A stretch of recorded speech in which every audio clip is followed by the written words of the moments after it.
like make my sounds like free flowing. Nice. It's like we in home. I love it. That's why I didn't want to overly prepare y'all. I'm like, Yeah. No, I mean that's my style too, so I appreciate that. Yep. Yep. How's things going? Going well. Yeah, it's actually it's been really hectic, but I feel like the latter half of this week feels like more reasonable, just trying to like catch up on stuff. Yeah, So I feel like it was good timing for this. you definitely should talk Lynwood stuff at some point because it's really hot right now. I don't know what's going on. You said it's really what? It's really hot right Okay. now. So like high tension from adults and students. Yeah. Okay. But maybe because of what's happening on the outside of the community, but some is losing. So Yep. we're gonna try to figure out we can do some interventions. Yeah, let's definitely talk. I mean, not just that, but it's just we're seeing some of the things around. You know, just like a lot of like tension, a lot of trauma that folks are bringing in. You know, we're trying not to like run back to the same systems, but you know, there's a lot of community pressure. Exactly. Yeah, people think that it's because we stopped doing what we used to do. Yeah. And Yeah. it's not that. It's a whole new environment around Exactly. the pandemic. So Exactly. I'm in the restroom. Okay.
John is sitting here. No, he's sitting there, so you're welcome to sit here. Okay, thank you, sir. Welcome, welcome. I'm glad we got a table so I can cheat with my little notes. I'll be right here. Okay. We're streaming this session too, so. Oh my goodness, okay. Because most people, you know, they couldn't come, you know, they still got the test anyway. So. But it's full. The room is full. And people are engaged. We They have limited capacity too. So we reached capacity yesterday and had to cut it off. Wow. Hello. Yes. I love you. My favorite color. So I'll put you sitting here, so your seat is towards the end. Oh, the shoes too? I know. It, Yes, how'd you know that? Because I know. yeah. Because he's the fashion guru. Because he hurt in dress shoes. That's how I know. It's a new normal, man. Wearing comfortable shoes. I haven't worn shoes in a while. So like now you have to find the ones that work. Exactly. So I wore shoes to a conference in May, and my feet were gonna fall off. I was like, they're not used to dress We're shoes. doing that again now. All right. So we start in a few minutes. So Sure. we'll put Are we John. supposed to have our masks on or off? Can you have them all? Most of the people are in education. Dark has his on for that thing, which that was unfortunate. I know. Would, would he, okay. You gonna have yours off, then I'll have I'll mine. do what you do. I'm vaccinated. Me too. Look, I have both my shots. Boom, boom. Boom, boom. Yeah, I was telling John that it'll be more free-flowing conversation, not overly prepared. I want it to be like an answer. So We don't have to do a full-on lecture like Dark you know, did. it don't have to be like, that's like, PowerPoint, okay, yeah. just keep it real. That's all. If you're not, I'm a project. I could do that, okay. Like, break it down in layman's terms. It'll be good. Yeah, I'm excited to have you break it finally. Yeah, you too. This is my first in-person speaking engagement since COVID. Ooh. Nerve-wracking. On the way here, I suddenly thought I was an hour late. Just like my brain didn't used to anything like this. Did I leave an hour late? No. The living room. Hey, don't come down How on you that. doing? Sanco. How you doing? This is John Matthews, Shane Goldsmith, Dr. Sanco. Yeah, so my mother's maiden name is Matthews. You have any relatives from Texas? Yeah. Well, my mom is from Marlin, Texas, originally.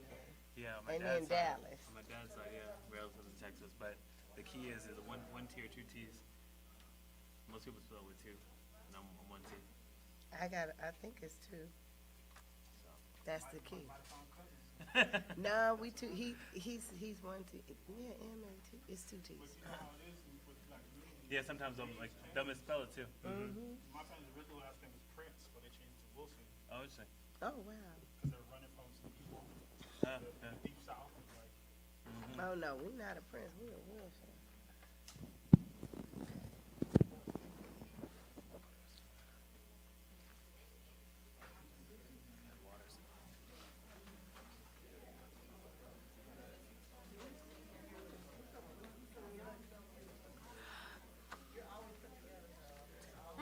Yeah, I love the color coordination. We got to talk after this, so, because I want to share something with you.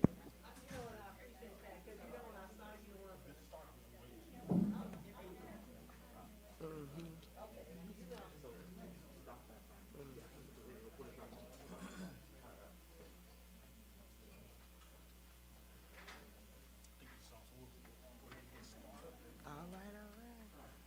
I feel like a radio broadcast.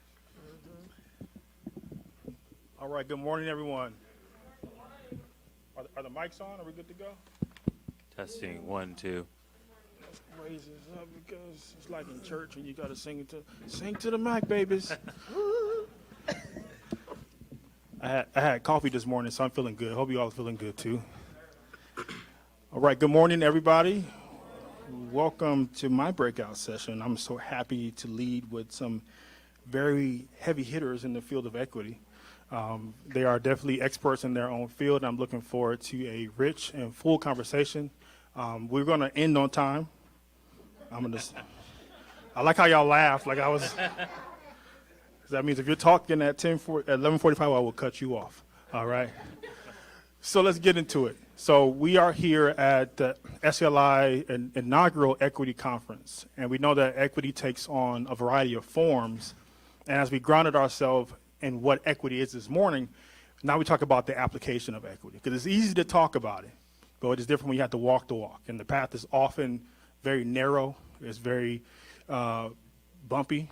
You all could agree, right? It's not easy work. I call it hard work, not hard work. Absolutely. And when you're doing hard work, that's the part of the work that is often unseen and is ugly, as gritty, as dirty, and sometimes you feel like you're not even making an impact, right?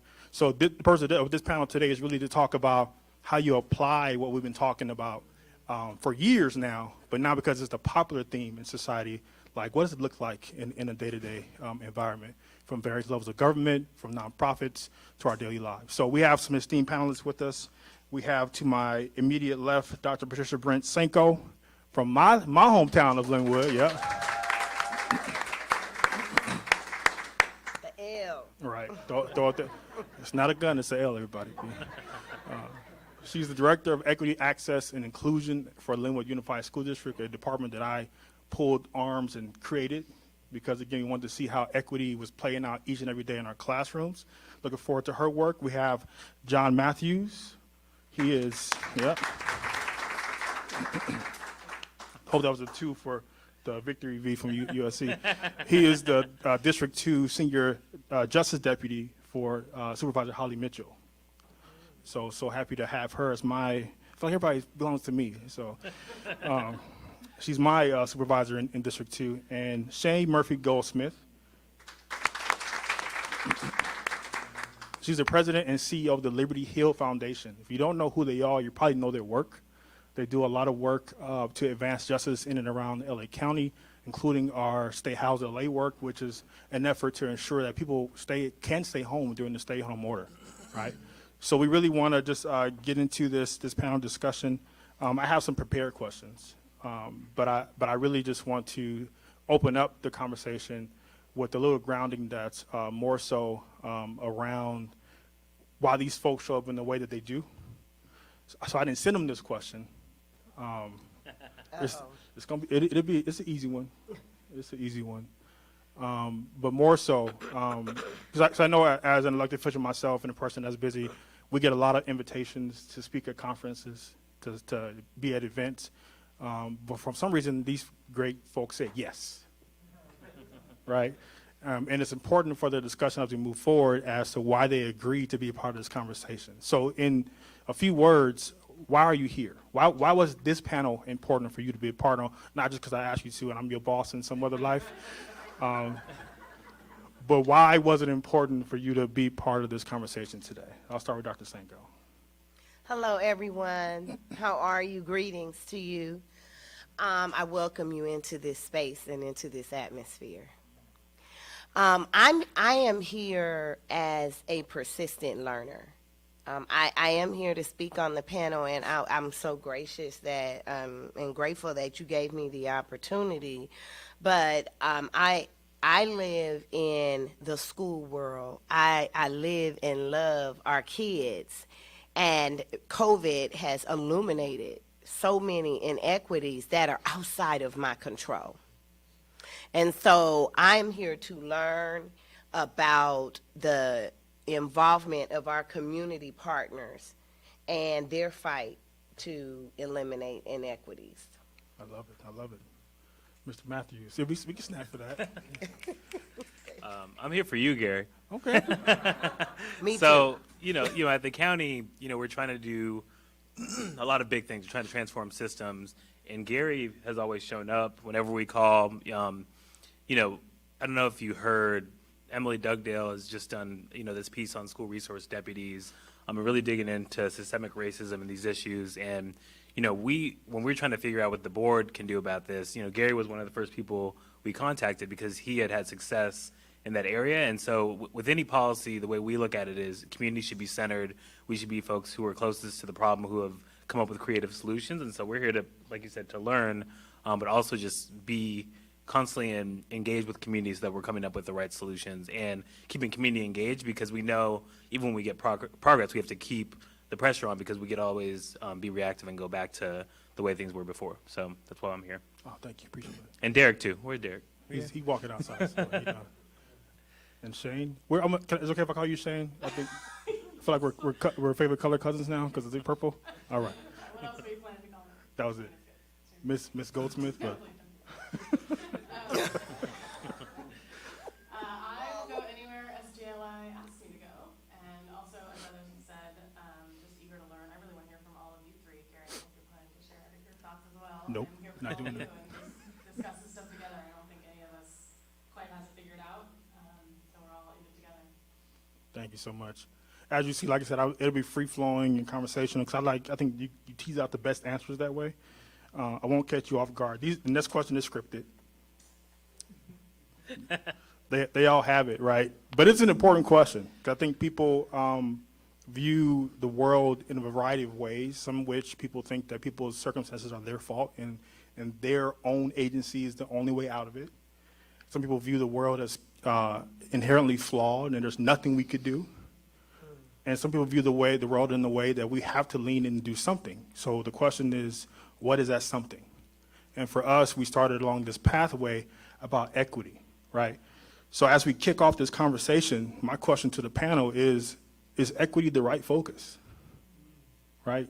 Is this what gets us to that more just, beloved society Dr. King spoke about, or is this what gets us to justice, and can we have justice without it? So outside of my far left, I'll start with Shane to get your thoughts on this. I'm gonna go after everyone else. This is such an interesting question. I think I'm really curious what other people think, how people define justice versus equity. But I guess I think of equity as an outcome and a needed outcome, and I think of justice as the fight, the collective power, and I think justice makes room for the rage that we feel in the face of injustice, and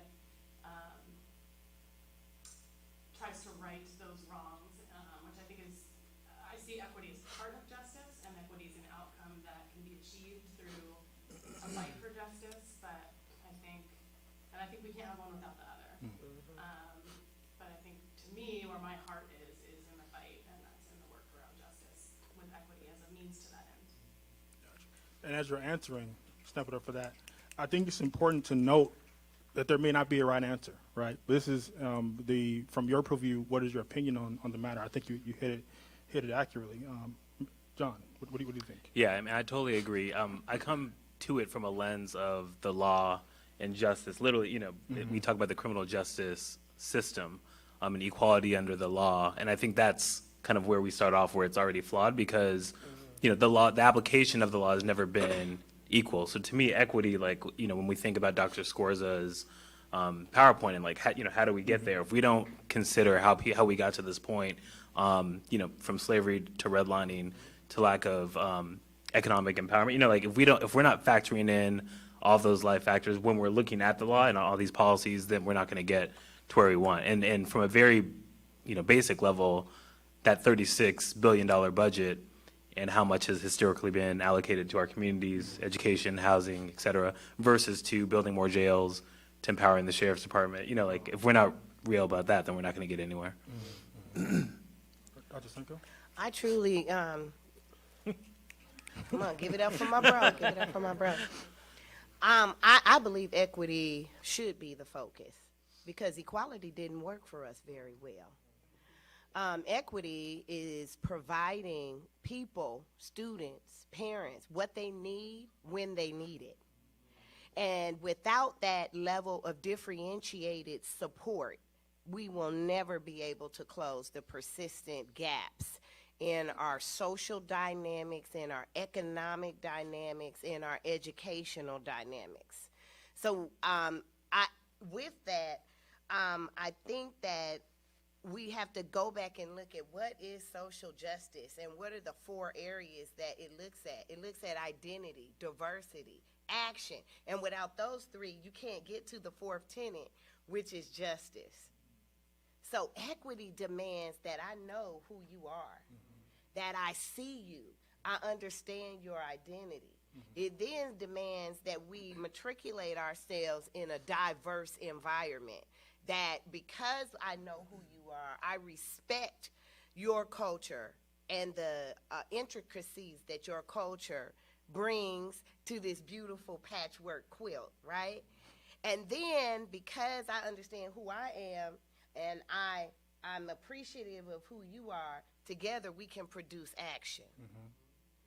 And with that action comes justice. So it has to start with equity. It has to start with a mindset of differentiation.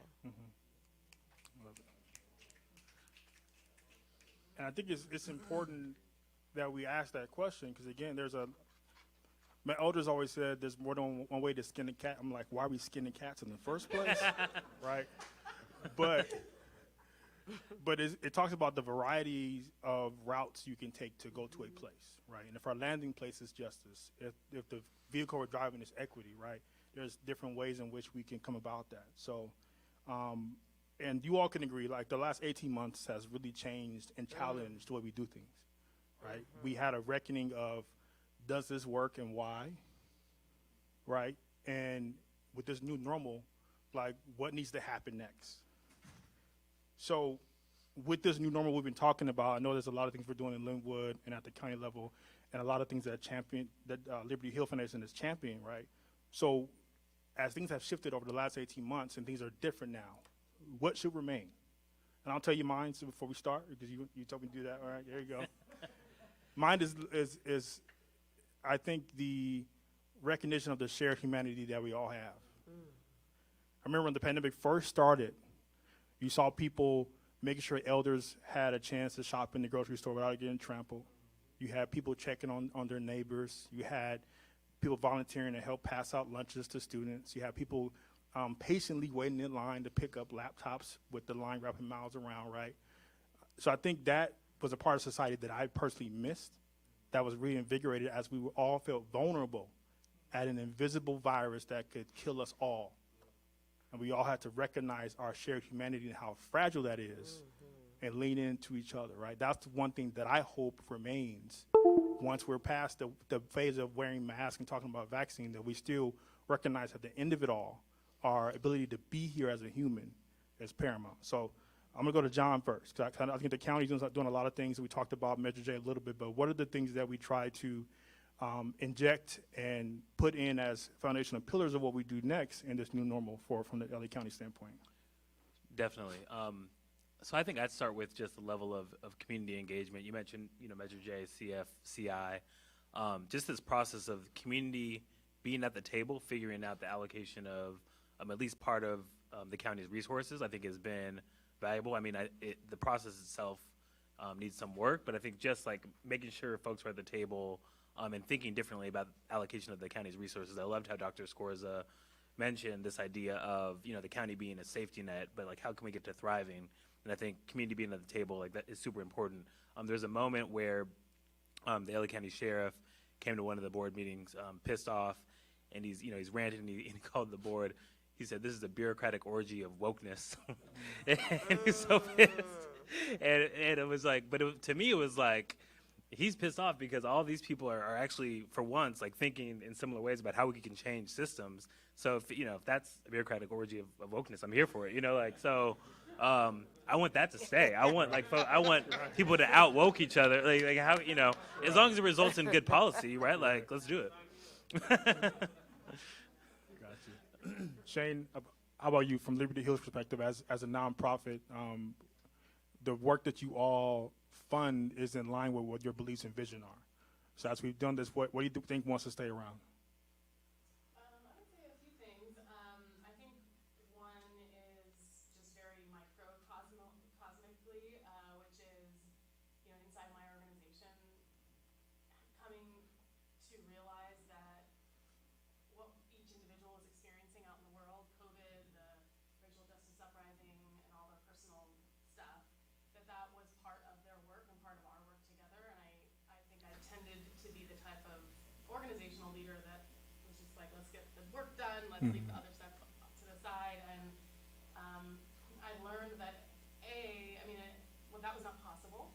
And B, I think our work and our community was so much stronger when we allowed each of us to be our whole selves with frailty and frustration and really encourage each other to ask each other for help and to admit when we couldn't handle something. Of course, as a boss, my fear is that's a slippery slope to nobody doing anything. But in fact, that was not the case at all. It was the exact opposite. I saw people on the team achieve more than ever and work better than ever, not necessarily harder, but better. So that was deeply gratifying. And I think on a bigger picture scale, you talked about what did you say? The wokeness thing. He didn't write that. On the one hand, yes, the reckoning with white supremacy, I think, is one of the most important things that has happened over this last year and a half, and it's, the very teeny tiny first beginning step that could completely go backwards if we don't sustain it. But I think opening those conversations and the idea that being a good person means like having a clear sense of how you're standing up to white supremacy is good. On the other hand, I think, for white people especially, I think there's a certain level of performance that comes with that. That's what worries me, is that we're in an effort to sort of out-woke each other as white people performing. I think that can actually block us from realizing how we're contributing to the problem and doing the work inside ourselves. I love that. Yeah, truth bombs, right? Dr. Sanco? My grandmother would always say, "Baby, what's done in the dark will come to the light." And so I think what I want to stay is that all the hidden inequities are now being seen in broad daylight. I want that to stay. I want you to see it. I want you to feel it, because my kids, my students in Lynwood, they feel it, they see it, they live it every day. So I really want that continued exposure of inequities to be full and front and center. The other thing is, I think we need to continue with our efforts to close the digital divide. If you are not computer savvy and digitally literate, what job are you going to be proficient at 5 years from now? So think about it. You're ninth grading in high school, right? 4 years. We have 4 years to work with you. What are you going to do? So I want us to continue to close the digital divide. I'm so proud of the work we're doing in Lynwood. When the pandemic hit, all of our kids had Chromebooks. All of our kids who did not have access to Wi-Fi got hotspots that we pay the monthly bill on. And now we have additional. You don't have to bring your laptop. We got another one for you when you get to school, because we don't want you, with that neighborhood thing, transporting things back and forth. Our teachers now have a better sense of how to incorporate technology into not only for the students, but we got YouTube channels for parents, because we want you to be up on game too, right? So the closing the digital divide, and then I know I gotta hurry, and then No, you don't. You're good. understanding that it's okay not to be okay. Mental health, social emotional awareness. I think that we had to come to terms with it's okay that you are not okay sometimes, because this is a strange time that we are living in right now. And so I want that to continue. I want people to feel comfortable to get the help they need, to join that beloved community and say, I need something right now. Because some people continue to suffer in silence. And I don't want that to continue. And then last thing I would say is that the efforts and the remedies that we are trying to do to eradicate unhoused and homelessness, I know we're not completely there yet, but at least we're talking about it. We're living in the richest state in the nation. I want y'all to think about that. How many people do we see who actually live on the streets? So I know we haven't fixed it yet, but it's right there in our faces. And I want that in your face of the inequities that exist to continue. Thank you for that. And that's an important segue, because as you mentioned, it's not pretty, and is often discouraged for some people to talk about the hard parts, to peel back the veil, to look under the scab, to talk about why it's not working. I think this is the part that I'm looking forward to in the conversation, because it is probably the most honest that we'll be today, because it's about the fact that equity work is hard. Yes. Changing systems is difficult, if not impossible in some cases, where the system has to be torn down and rebuilt, right? So if we talk about these things that we know are important, we talk about housing, we talk about justice, we talk about education. To be equity-minded in the systems that are resistant to change is difficult, right? So let's talk about that for a minute. And just so we know, we built in a lot of time for these sessions to get into the nitty-gritty of this stuff, so don't feel like you got to rush your answer. Oh, okay. If you talk long, my bishop did this. And it was time to, it was a gentle, I'll do that. So if I don't do that, then keep going. So what can be hard in seeing change is when the system and those within it are resistant to change. So to our panelists, how do we combat systems and people who resist change and inequity, and who resist change and equity? I'll give you an example, right? Right now we have a movement of parents who don't even, people who don't even have kids in schools that want to push back on the equity and justice work that districts are doing. There are people that don't even live in LA County that are pushing back on CFCI work. There are people who Liberty Hill doesn't even serve that are mad at the communities that they serve, right? So there's people that are bad actors within the systems you're trying to change. How do you combat that?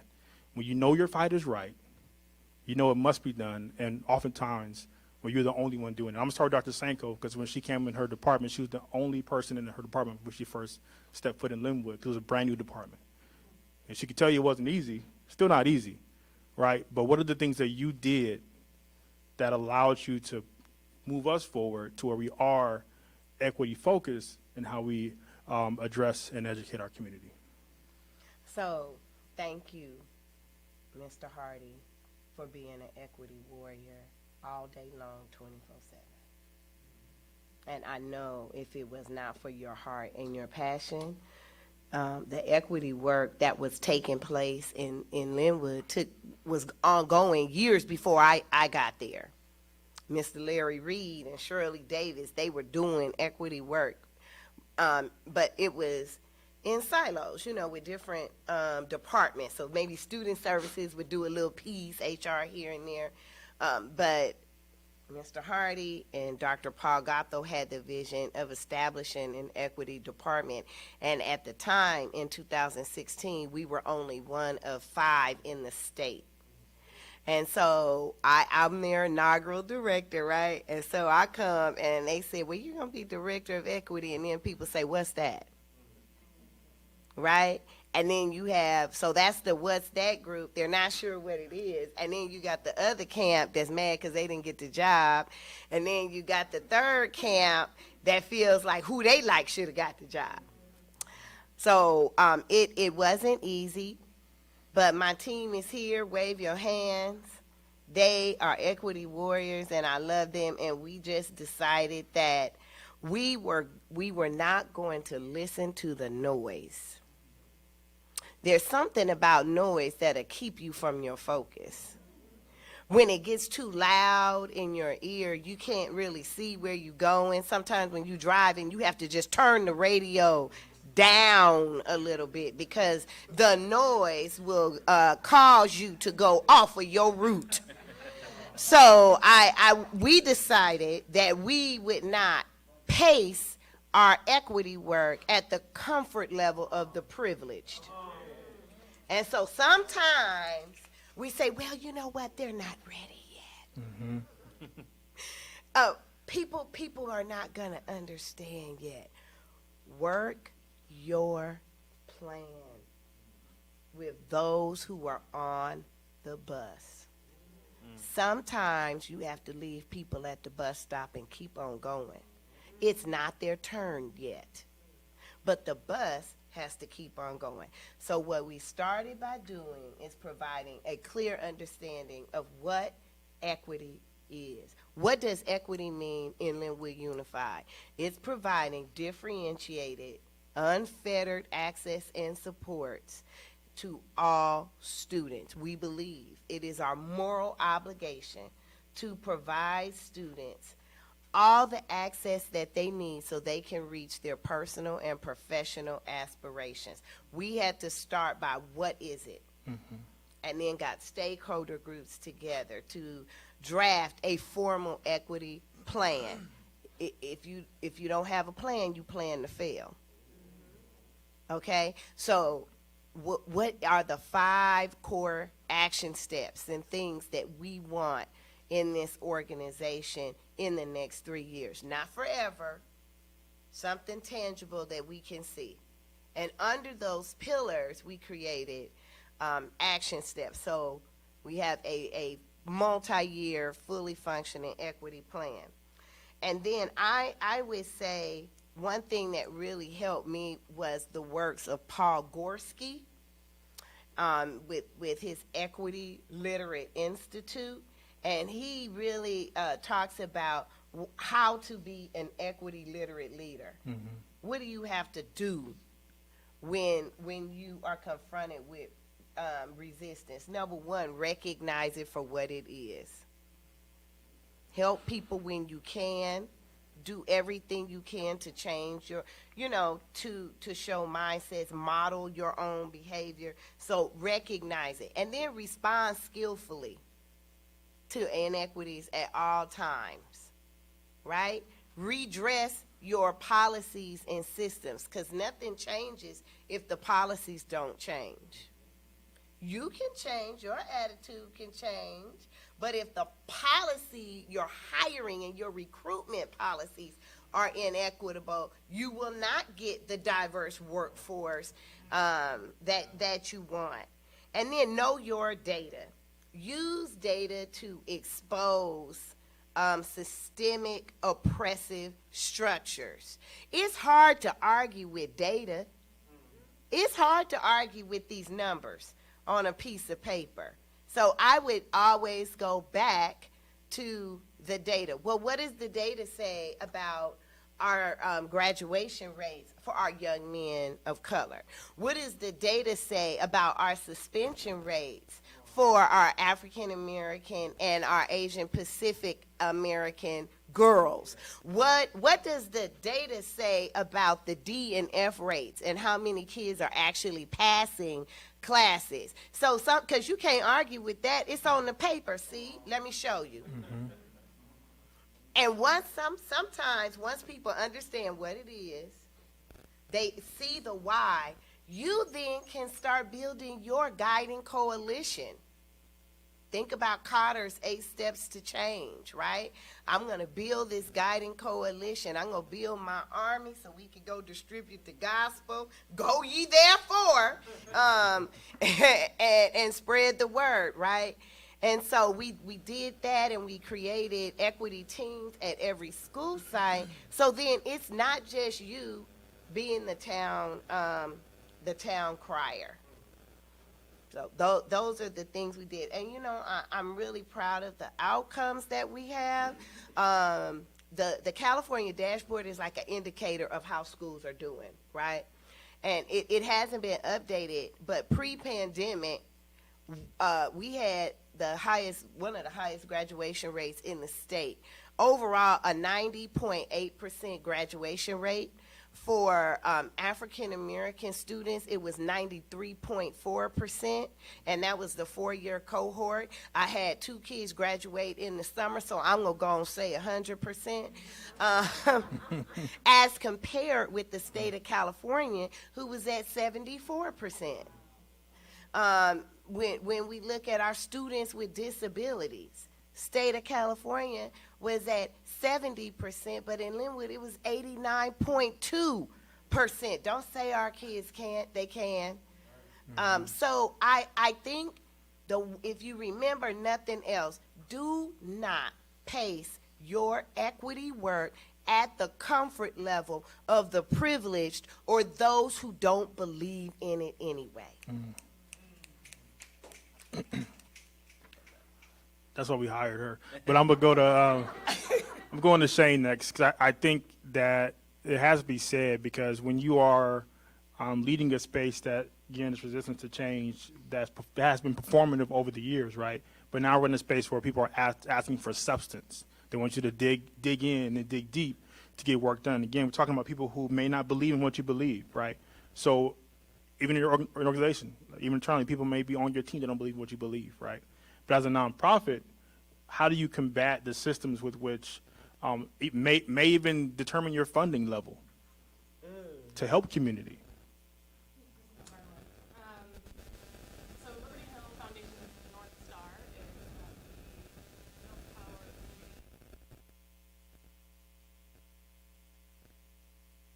So that first part about building power, that's really where I start, and I think where Liberty Hill's most important focus is. And so, you know, when I was being trained as a young organizer 20 years ago, I learned that there's 2 kinds of power. There's power with and power over. And power with is that collective power that is infinite, because it can grow with every new person who joins. And power over is power that needs to be maintained by force. And when we start to try to maintain our power by force, there gets to be all sorts of problems with that, and ultimately it's not really sustainable. And so I think in organizing, it's kind of both, in the sense that, like, I used to serve on as the vice chair of the Los Angeles Police Commission until about 9 months ago, and I'm liberated, thank God. But that was, very, very, very, very deeply hard and toxic. And so I think on the one hand, sometimes we need to build that power and force the win. Meaning, for example, in my case, forcing the LAPD to say they're not going to do these pretext stops anymore, where they basically just stop black people for driving down the street and then find some reason to harass and or arrest them. And so I think there needs a certain amount of force to say, I know you don't agree with this, but it's the right thing to do, and use the data that shows the inequity to base that case off of. But then, by that sort of public pressure and the moment that we've been in the last year and a half in terms of racial reckoning, we can get the win. But that's, again, just like the very first step, and I think sometimes we sort of celebrate the win and then we move on to the next fight, for good reason, but the problem is that it all falls apart in implementation. And that's when I think that power whip comes into play, where we really need to get into the hearts and minds of the people who make these systems go and that's a much harder, longer, protracted thing, but just like Dr. Sanco was saying, I mean, you can make some big policy commitment to, let's say, ending pretext stops, but when it gets to training and hiring and deployment by the LAPD and all these sort of nitty-gritty factors, you can find yourself a few months later saying, yeah, we don't do pretext stops, so we do 1,000 things that coincidentally look exactly like pretext stops. I think oftentimes when we win a policy change, it goes into the hands of the very people who opposed it to implement it. And so I really do think it's that hard work of getting inside some systems, putting good people in systems that we have here, and really working with people even who we may not agree with and who may not share our values, but figuring out how to put forward. And I think sometimes the resistance that happens inside systems, it's often, based on values or ideology, but I think it's often just human beings who don't want to do something different. Like where, we have these contracts with the city and the county, and we're realizing that there's this sort of racist contracting practice in the county where it's like somehow, at the end of the day, the equity metric says that organizations led by people of color, especially in lower income communities, don't get county funding. And you look at each piece of the contracting, it's like, oh, those are the rules. It all seems sort of neutral, but the outcome is racial inequity. And so we work with folks in the contracting in the county, and they're just like pulling their hair out because we're basically making them do something they don't know how to do. They may agree 1,000% with our values and our goals, but it's like, I don't know how to change the contract for you. And so again, it's that sort of nitty-gritty work of starting where people are. And I think a lot of what I saw in the policing work that I think is true in general is this tremendous dehumanization that we do with each other when we see each other as on opposing sides. And I get it. I mean, I do it too, and it's not pretty, but when I'm feeling overwhelmed, when I'm sort of stuck in, like, I grew up really poor, when I kind of get stuck in that rage that I have from my family being poor, I can want to sort of take it out on people. I think someone was talking about blame earlier, and sort of that vengeful side of me comes out, which I think is fine as a human being. I think it's natural, and but we don't want that to like characterize our movements and our larger work. And I think in dehumanizing each other, I think we could dehumanize ourselves, and I think we also lose the opportunity to try to find some common ground so we can actually make the lasting change. Actually, you won't. Because I have a follow-up for you before we go to John. I think something you said struck a chord with me. I think that one of the ways in which we can see change the best is with proximity.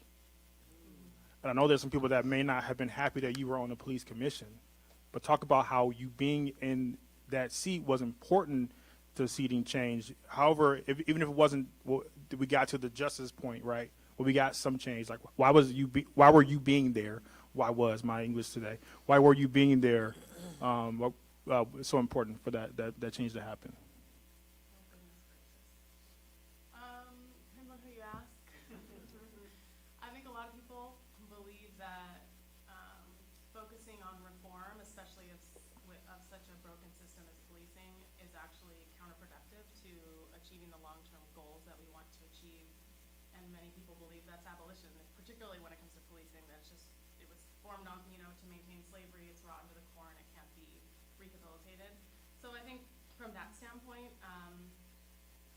I think I did try to advance a larger vision and constantly bring attention, like ask for reports on metrics and data, and constantly bring attention to inequity, name it as, racism, name the contradictions, like in the way that the police treat people experiencing homelessness, especially. especially, or black men driving down the street. So I think there's a value to naming it, using that platform to name it, and to not allow it to be invisible, as Dr. Sanco was saying. On the other hand, I think as a police commission, we did make some important change, but I think there are real limits to reform, and I think the Los Angeles Police Department is an example of probably the most reformed police department in the country, and in that, when seen that way, I think you can see the limits of reform. That all the policy changes in the world, and you can check pretty much every box of any national campaign, anything says, oh, you gotta make sure the chokeholds and the no-knock warrants and the on and on and on. We check all the boxes, and yet it's a bad situation. So I'm deeply conflicted about the work on policing, but I would say, maybe to Dr. Sanko's, by the way, I wrote down everything he said, so I'm gonna be quoting you for a long time. Girl. I think we do, and the more we get into those kind of positions, the more we have to face criticism, legitimate criticism, because we're imperfect. I'm imperfect, and sort of learn how to absorb it and learn from it, but not let it fundamentally undermine my belief in myself. In that regard, I think, my brother went to jail when he was a kid, and his journey in and out of jail and homelessness has kind of defined my life as his sister and his only relative. And so I think, I'm the only person that I know of who's ever served on the police commission who has a family member who's been directly, life practically destroyed by that system. So I do think it's important that we have people with the lived experience in those positions, even though it can feel so powerless sometimes and so brutal to have to face it. I hope I made a difference in some people's minds. I hope I got some cops to see that, see the humanity in me and people like me and my brother. And,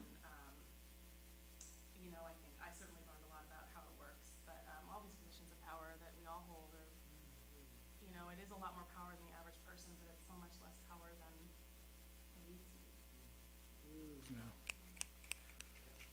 That's why I had that follow-up, because I think, Torture me. well, because I think one of the most under, The first time in 2 years, this is what you asked me. straight, we'll go straight in. Hard work, right?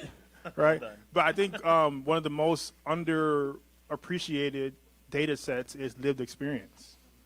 And had you not been on that commission, we wouldn't be able to even check the box on a lot of those things, even though they're not going as far enough if we need them to, but you being there is important, right? So I'm going to shift to John and sort of the same mindset, right? As we talk about this equity work, and you and I both know that a lot of it has been centered around blackness, right, and rooting out anti-black racism, right, as a black man within that system, right? What has that been like, sort of recognizing the resistance in the system and the people that Shane alluded to, and really bringing about what we know is needed for this next Care First, LA County? Yeah, absolutely. And first of all, I mean, y'all are wonderful, and I'm not taking notes, but it's here. It's up here. Just so, I'd like to back up a little bit. I think when we're thinking about equity, power with, being at the table, first of all, just recognize elections matter. I've had conversations with folks about the LA County Board of Supervisors, for example, and what type of issues they were talking about 10 years ago or like 20 years ago, right? Like, what's happening on the board now is because of all y'all went out and voted and organized and got folks in. To me, it's the whole idea is, who are these people afraid of disappointing, right? Like, we think about being at the table, and now we're at a point where, like, a lot of the folks on the board and in the Assembly, the Senate, et cetera, they're afraid of disappointing y'all, right? Like, where that wasn't always the case. So I just wanted to name that. Now that I'm in, working for the supervisor, dealing with all the issues that are at the county. So let's think about this. There are 10 million people roughly in LA County.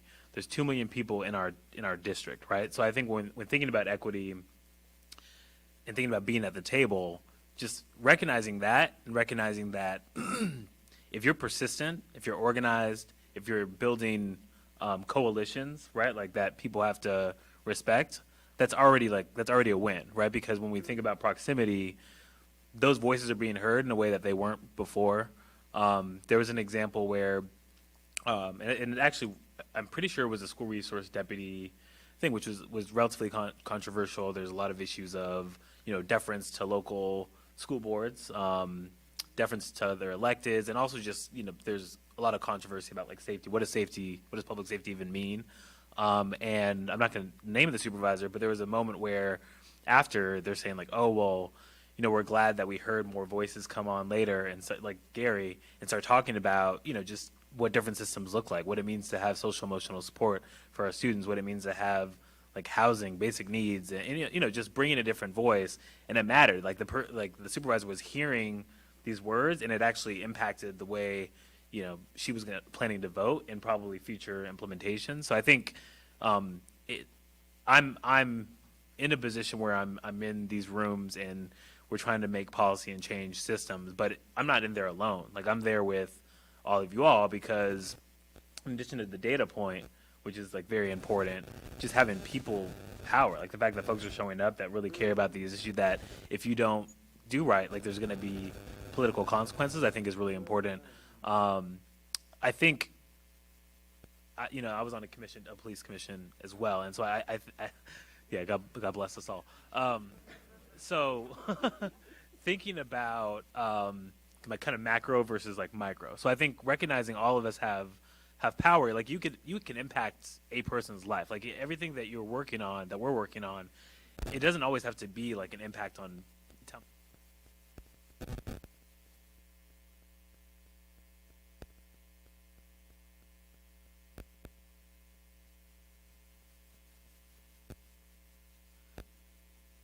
Either they decided, no, I'm going to respect this person's humanity, or they're like, oh, I may get fired, or, like thinking about the consequences. So I don't want to discount that experience.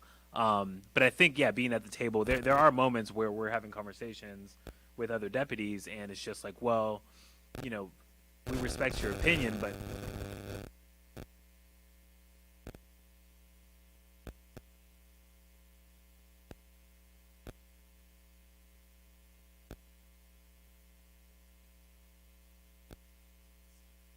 I think that is kind of more respected. I think folks are like kind of, hopefully it's not performance. Hopefully it's kind of genuinely thinking about the ways in which all these systems impact our people. But so I think it's important to be at the table, but also like who are you bringing with you to the table, right? So I think when thinking about the county, especially because it's so, and a lot of people I think they focus on City Hall. Maybe they're focusing on like what Biden's doing, but I actually think, given the number of people in LA County, it's an underutilized body in terms of organizing and coming correct, right? Like when you're saying like coming with the data, if you can come to a justice deputy or a housing deputy or a child development deputy and say like, I have this plan, I've actually drafted directives for this motion, I've done the research. If you tee it up and come correct, like you're way more likely to get policy, because folks are just busy, right? So like if you can be organized and also like have a coalition behind you. I remember there was a moment where, and I think Gary, you were on this letter. I think Derek was on this letter, and it came to me. It was probably like my second week on the job, and it was just like, oh, like we need to talk to these folks, right? Like these are people we need to talk to, because it was like they're organized. It's a coalition. And the issues that they're focusing on are issues that are important to folks in our district. So I think just like thinking about organizing both power, what's the other one? Power over. Just like thinking about power and what that is, power mapping. I wasn't an organizer, but I know some of the terms. Do that, right? Like, because it matters. And the flip side is, on certain issues, you could see how they're talking about our kids, like how like people. There's something on another kind of youth justice issue, and it didn't go our way. But like the number of emails we were getting from NIMBYs and folks that didn't want these offenders, these predators, these criminals in their neighborhood, like it's really disgusting. So just recognize like there's going to be opposition, and so we want to at least like match those voices, because this is the long term. These are kids. Like hook that. So. Sorry.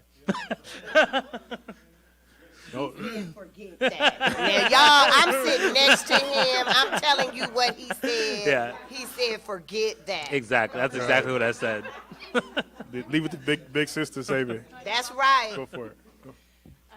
You know, such a great point about involving people with lived experience, and I think, you know, it has many, many benefits. Like some of the early work Liberty Hill did.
It's a massive bureaucracy, right? That we have to move. So there's like the policy itself, and we celebrate the win. There's a press release, there's all that. But then there's like the implementation, which sometimes can be incredibly difficult, right? And so if you are, this is just the board, for example. This could apply to any system really, but just analyzing and knowing where the power is. So like the CEO, you know, before coming to the county, like I just didn't even know that was a thing. The CEO can kind of controls the budget. Even the timing of when things come out, you know, all the, like, if you understand that process and understand the timing and contracting, it's like we're trying to transform contracting with the county, you know, like all these things, like that implementation and moving that is hard. But if you can kind of, if you're organized and you understand like these systems, I mean, and even like the legal, like, so in the youth justice example, you know, we're trying to create outside of probation, a completely new vision of like what youth who are system involved experience, right? And so, but then there's like certain like legal issues. So there's stuff that the board has to change. There could potentially need to be statewide legislation. And so like if you can bring even whether it's lived experience or possibly like a legal analysis of like this is how you can do this. We, you know, we hear what county council's saying, but like this is our analysis of it. You know, like just thinking through that implementation, I think is going to be the next step in a lot of these areas. So you're getting all these report backs, you have this policy, but it's like, yeah, to your point about I guess the departments that are implementing these changes often are very resistant. So just like, it's hard because we're always involved in so many issues at the same time, but to the extent you can, just like stay engaged and follow up. Yeah, I'm going to you next, so don't worry. I was going to say a couple things, and you both kind of said it already. You must have been reading my notes. But I think when you talk about systems and proximity, it's important because those of us that are in the system on various levels, the leader, the day-to-day admin, you know the system. So you mentioned that letter that we wrote back in, you know, December, January. The reason why I wrote that letter in the way it did, because I knew from being a member of Congress, a staff member, that this is what will tug the ear of the elected, right? Had I not known that, how would we have gotten y'all to hear us, right? Not that you didn't care, right? But the way you present oftentimes is the way that gets you into the door. So us being in the system in and of itself is a way to spur change, right? Right. So I think it's important to recognize the people that are here, the people that are listening, that are watching, that your being there is part of the change, because you being in the room that day, you sending that email, you asking that question, you making sure people are recognizing that there is a problem, pushes us further along to where we need to be. So that's super important that you all sort of brought it up in various ways, but you being there is important. And I know as a black man, I'm sure John is the same, black woman as well, we come with the stories of our ancestors who were often not allowed in the room. And it's with a level of responsibility that we own the space in a way that recognizes where we come from, but also what needs to happen in their honor as well. So I just wanted to just name that, because it kind of stuck out as you were talking. So we're nearing the end of this session, sadly. But I want to make sure that people leave here with something very tangible that they can do, right? I believe in sparking fires, not necessarily causing trouble, right? Right? I know it's California, the wildfires and stuff, but how does a brush fire start? Does it start as a 100-acre fire? It starts as a single spark, right? Right. So our goal from this panel is to spark a fire, and the people that are watching, and even in those up here, right? I've learned things today that I'm going to steal, quotes and everything from Shane and John and Dr. Sanco, that I'll use again, that when I'm in my seat of power, I heard something that I could push a directive to. And Sanco will hear about it eventually when I have stuff happen. But that's how it happens, all right? I'm sitting with people that I believe in, that I admire, and they spark a thought in my mind like, like, why aren't we doing that in Lynwood? And then I get on the phone and call my superintendent, and then next thing I know, we have an equity department in Lynwood, right? So that's how it starts. So as we endeavor to like light some sparks in the room, what's the call to action? What is needed right now, right? We talked about the fact that we know we can't not achieve justice without equity being the driver, right? We talked about what happens within the systems, right? We talked about ways in which we show up and how proximity is important, but what should we do from today forward, right? Because it is my hope at some point that I can retire, that I don't need to be the change leader in Lynwood anymore, right? That because I'm tired, y'all. But I think certain positions in the world at some point, if we reach a certain level of justice, are obsolete, right? So if we get to that point where the change leader is obsolete, what has to happen first? Dr. Sanko, I'm going to go to you first. It's the fourth question, and y'all know, so don't freak out. In The Lion King, Simba goes through this whole transformation, and he finally meets back up with Rafiki, and Rafiki asks him this question repeatedly: who are you? Who are you?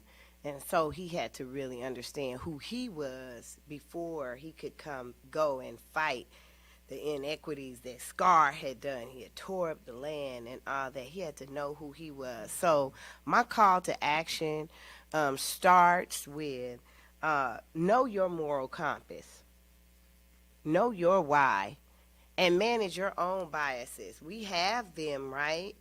We know what they are internally. So get you together.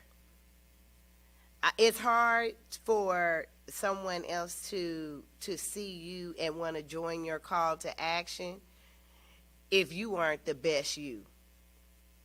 So start with that, managing your biases, knowing your moral compass, understanding what you're going to stand for and what you're not going to stand for. What is your why? And then the second thing is have the courage to question. Some people say you got to confront. I want people to hear me. And if I come at you with a bat, your fight or flight sense goes up so much you can't really hear what I'm saying. Equity work, yeah, we writers, we are. We are writers, but sometimes you have to choose, do you want a hammer or a feather? Which one would be the right tool that you're going to use? So the tool that I choose to use is the courage to question. Can you explain that to me? Can you repeat what you said? Tell me more about your thought process, because when you ask somebody to repeat something crazy, they got to say it again to themselves, and then you're like, you know what, can you tell me that again? Run that back, homie. So when you hear, they have to say it again, you know, and then it causes them to reflect, and then you get, you know, you get either silence or you get the, well, I see what I was saying. Yeah. Yeah. So, and then have we considered the impact on our organization, on our constituents, on our kids? I think that we have to question. I don't know how much time I have. I'm rushing. I'm gonna cut you off in a minute. Go ahead. You gonna cut me off? Go ahead. Okay, I'm rushing. I won't tell my story about my dad and MLK. Go for it. We got time. We got Oh. time. Go. Okay. I'm going to go fast, straight, no chaser. I tell this story a lot because it impacted my life so much, right? My father, a pastor, civil rights icon here in Los Angeles, Dr. William Brent. And I go off to Hampton University. I'm studying poli-sci. I think I'm baby Angela. I know what I know. I took 2 poli-sci courses, okay? And I come back home for Christmas break, and now I'm going to sit and have a philosophical conversation with the Dr. William Brent, right? And so I said, well, Dad, you marched with King, and you were president of the Southern Christian Leadership Conference. What would you say, what did Dr. King say was the greatest threat to the civil rights movement? And he smiles, because he know he's dealing with a lightweight, a whale swallowing a Tic Tac, right? And he smiles, and he looks at me, and he says one word: silence. The greatest threat to the movement was silence. That there were good people who saw atrocities going on. New inequities were taking place in their organizations. New constituents were being harmed, or students were being harmed, or residents were being harmed, and they didn't even have the courage to ask a question. And so I want you guys to have the courage to ask the question, and then have a not on my watch mindset. And then the last thing, I want you to be like Arya on Game of Thrones. Anybody watch that? That's my show, okay? I really believe I'm Arya, right? So Arya has a 2-edged sword. It's not just a one-edged sword, it's a 2-edged sword. On the one hand, we have to suggest change. Mm-hmm. And when you come to the table and you're going to suggest change, the first side of your sword, you're a problem solver. Because we talk a lot about the problem, what's the solution? So on the one hand of your sword, you're a problem solver, right? And then on the other hand of the sword, you have to be the change. You have to model equitable behavior. I can't expect anybody in my department, in my office, to be the best they can be if they don't see me at least try to model it, right? So have that 2-edged sword. See something, say something. Problem solve on the one hand, and you be the model on the other hand. You had me at Lion King. Now we feed. Okay. Go for it, John. No, for real. I wake up to the Lion King every morning. And my wife gets really annoyed. And Aria, like, just so much. I love it. Can you come to the county? Carrie, can she come to the county? Nope. Okay. So, everything you said, like, Holla at you. just +1 to everything. You know, the supervisor, you know, she always says, like, remember your why. Like, it's literally anyone who's interviewing for a job, who's coming to a meeting, presenting, you know, what's your why? So I would say, you know, to that point, remember your why, and build your squad, right? So we're stronger together. It could be really isolating at times if you're by yourself and you don't have your folks with, you don't have your team. Natalia's on our team, she's part of my squad. So I think if you have your why and you have your relationships, I think we're going to go really far. So one, for just having that support, like that family, but also you're sharpening each other, right? Like continually. And so there's just a lot of stuff that I don't know.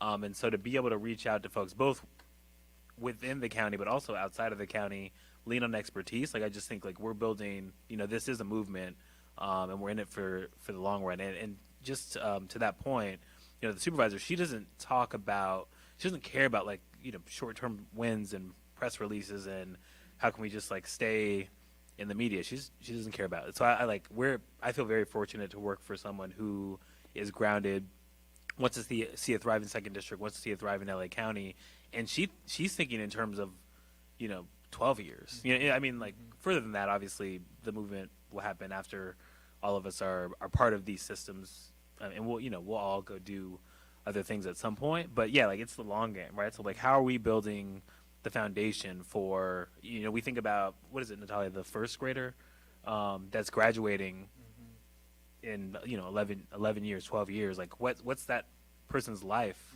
gonna be like at that moment? And so when you're thinking long game, and just thinking about how we could build sustainable systems, not just get a win and then like look up 4 years later and they're rolling it back because we haven't built like that solid foundation. So that's how I'm looking at it. And Lion King. Lion King, all day. Yeah. How to follow all that.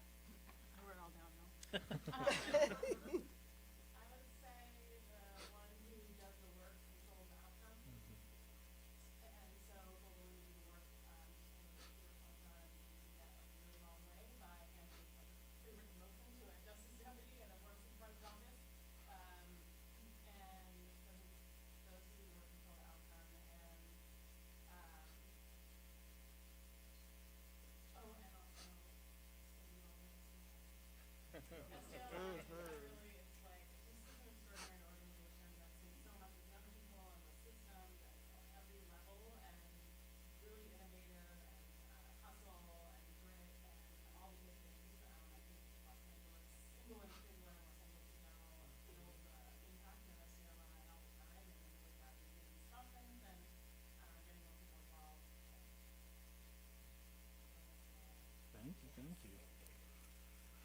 Let's give a hand to our panelists. All right. This felt like church on a Sunday morning for me. I don't know how y'all felt. We can pass the plate around. We're taking collections for SJLI scholarships and other stuff. But we certainly appreciate all of our panelists for giving their time to us today and for being so forthcoming and honest with their answers. If you had not been so honest, this panel would not have been as robust as it was. So thank you very much. And with my crazy prodding, hopefully it wasn't that bad with my questioning.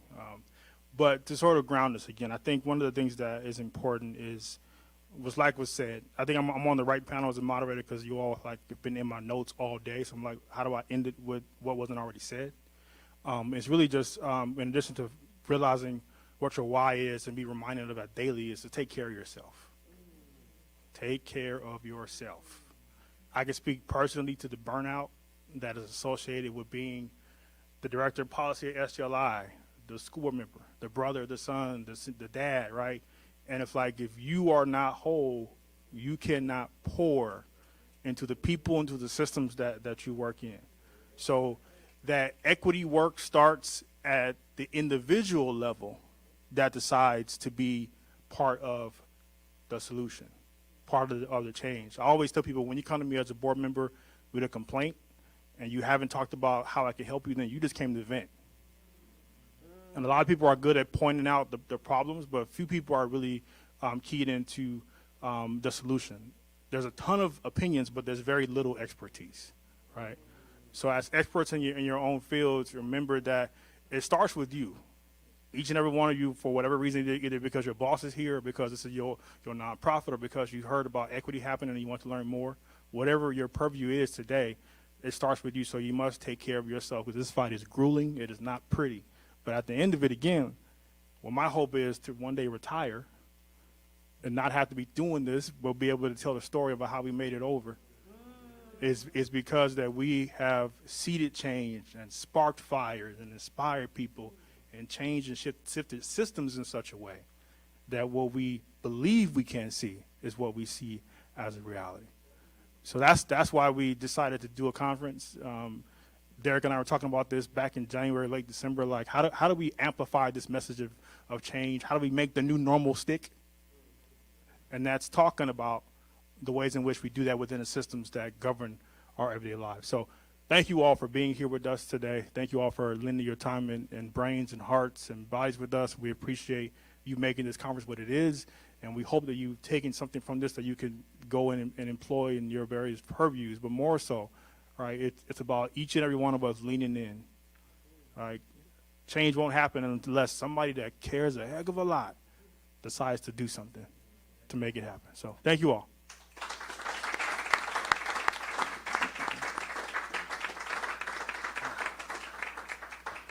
Ended on time. I should have bet somebody. I should have bet somebody.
so yeah, and partnerships. But so the confusion is this was supposed to be A in the book, and I think B was supposed to be there. So it's the other way around. Like, I don't know if they just want to switch it, but everybody who's coming to the door is seeing the same type of confusion. Just make sure the lights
Check, 1, 2.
Is this working? Do I need it? Okay.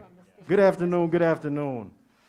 Welcome. I know, the early afternoon tends to be a sluggish start. Everyone satiated, fed. I wanted to begin with a call and response to maybe wake us up. I know we had the drum circle and all of that, but let's come up just a little bit more. It's a call and response that isn't typically used as a call and response, but it's a passage that I think many of you may or may not be familiar with. You can participate if you want to. If you don't, it's okay. But, just repeat after what I say. Sound good? Yeah. Sounds good.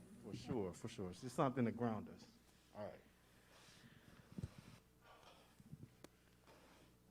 We declare our right,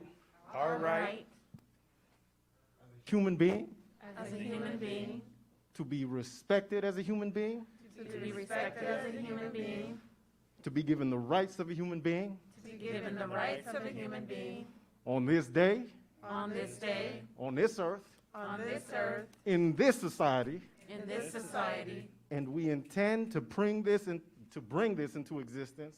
And we intend to bring this into existence by any means necessary. by any means necessary. So that was a quote by the late El-Hajj Malik El-Shabazz, otherwise known as Malcolm X, And let's get some things settled off the bat, right? We're standing on indigenous land. We're standing on the land of the Tongva Chumash people, where the blood has been spilled through the genocidal reign of European colonizers.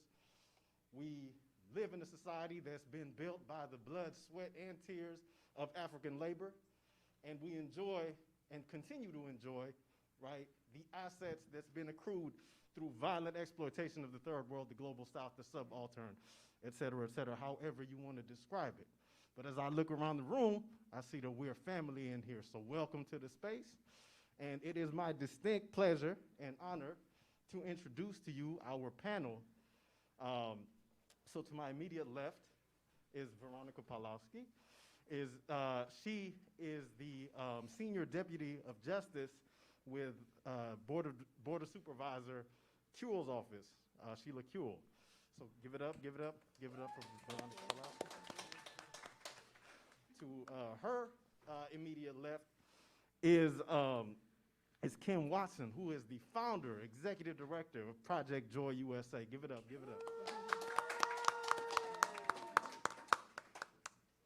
And to her left is Maria Brenes, who is the executive director with Inner City Struggle. Give it up. And last but not least, obviously, is Joey Williams, who is the director of organizing with the California Native Vote Project. So give it up. Give it up for each. So this panel, this conversation is going to be about changing systems and advocacy, right? And one thing that I'm always very adamant about, I'm sure you could already tell, is honoring what's come before us, the work of our ancestors, the work of our elders, right? And kind of the discourse around systemic change or changing systems over the course of the last 50 years.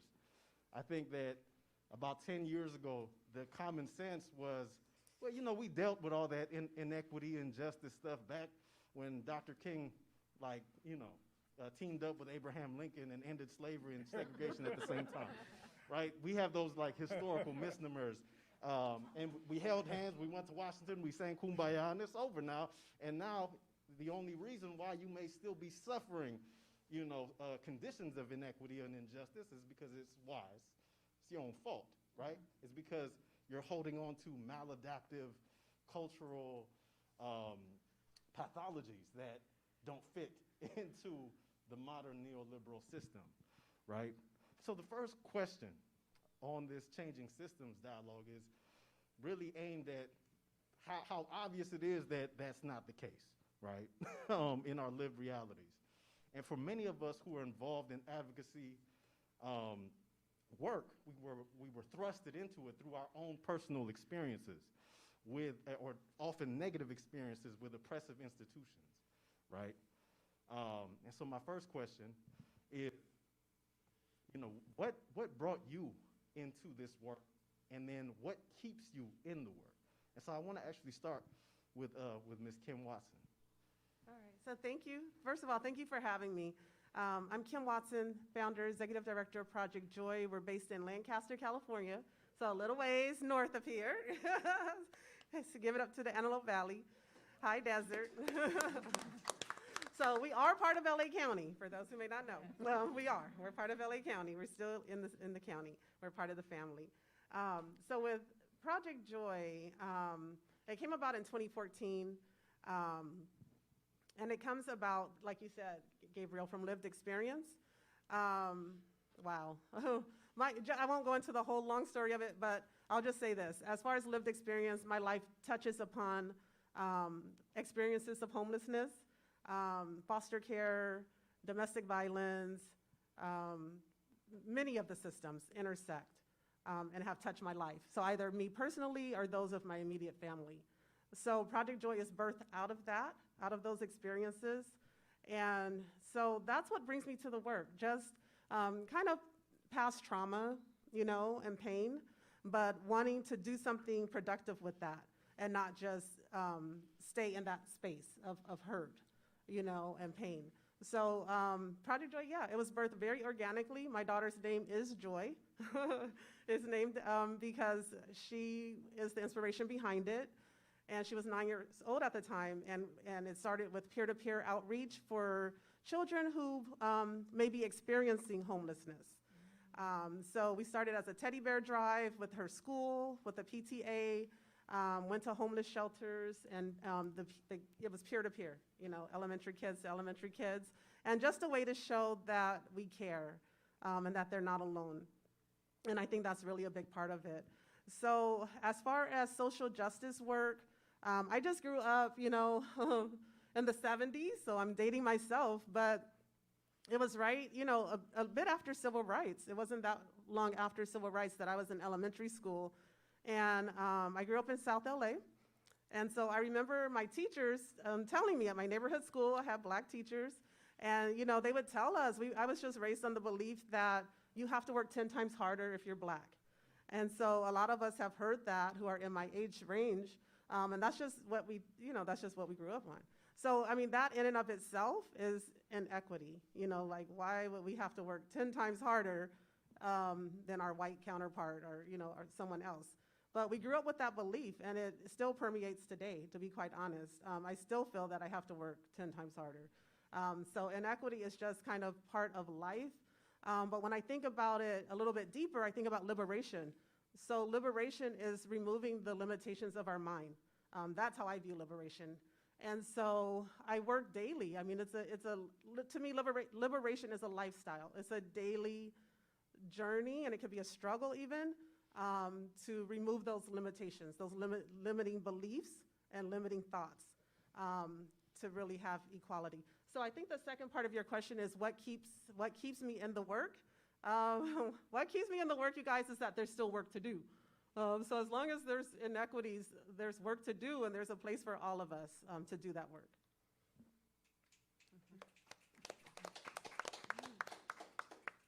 Anyone who wants to pick it up? I can. Hi, I'm Joy Williams, as Gabe introduced me. I'm Kauai'azu, which is Paiute, and I'm also a Chican X with all of our changes of lettering and everything with the X at the end. I grew up not far north of where you're at right now, of Lancaster, in a place called Kern County, East Bakersfield. Was in the foster care system at a very young age, so definitely could resonate with some of the boarding school experiences that have been happening. You may have been hearing in the news, but lots of our people were stripped from our homes and our parents and put into a foster care system. My first foster home I was put into was a white foster home, so it definitely, as you could tell, was not culturally appropriate. A lot of abuse that took place there, lots of stuff that I would never talk about before, all the kinds of abuse you could imagine. But luckily I was rescued by a Chicana woman. How many of you ever been rescued by a Chicana woman? I used to be a faith-based organizer, and I'd say praise the Lord at that moment. But became my legal guardians. They were ministers. And I grew up in the 90s, in the streets. And if any of you remember the 90s, we had gangs, we had drugs, people died, people went to prison. it was this whole war on drugs, and I'll talk about that in a minute. But, you know, it led me to my first interaction with law enforcement. When I was 1993, there was armed officers on campus. A riot took place because they bussed us all into a school where there was 4 different gangs that were going there. And these people are supposed to be smart, right? When you think about working 10 times harder, I say we work 10 times harder for half the pay of our white supervisors, and we know twice as much. Is that, you know, with the police, you know, being arrested and like, you know, hogtied and choked and, you know, taken to juvenile, that was my first interaction with this school to prison pipeline. Drugs in jail were the story of my life. Luckily, I was able to leave in the late 90s, early 2000s to a place called Santa Barbara, California on Chumash lands. And I was able to go back to school. And I returned back to my family, you know, that raised me and my guardians. And I got involved in the youth group there. And I was working with kids who were just like me, who were in the foster care system. I grew up with all their parents, so they were either in prison, they were on the block, or they had passed away. And the one thing I could say is that I was given an invitation one day in 2007. And the invitation was from a community organizer, much like myself. And the question that he asked me was, you know, your school has the school by your church has the highest dropout rate in the county, 25%. Do you want to do more than just pray about it? And I took an invitation that transformed my life as I started this road of community organizing. And we'll talk more about that in the conversation.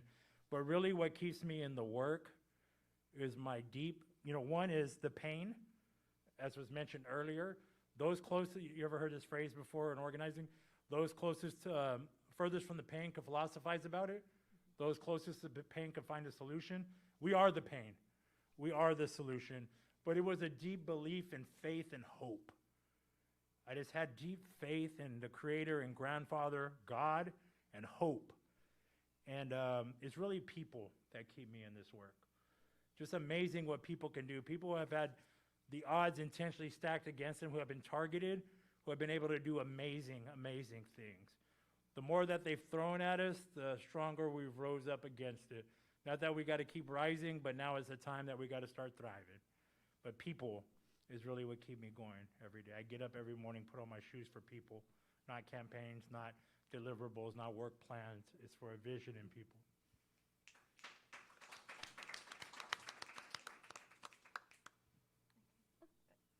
Hi, everybody. I'm Veronica Pulowski, and I am, as Gabriel said, Supervisor Keel's Justice Deputy. And, you know, what brought me to this work, so my parents both came here from Mexico.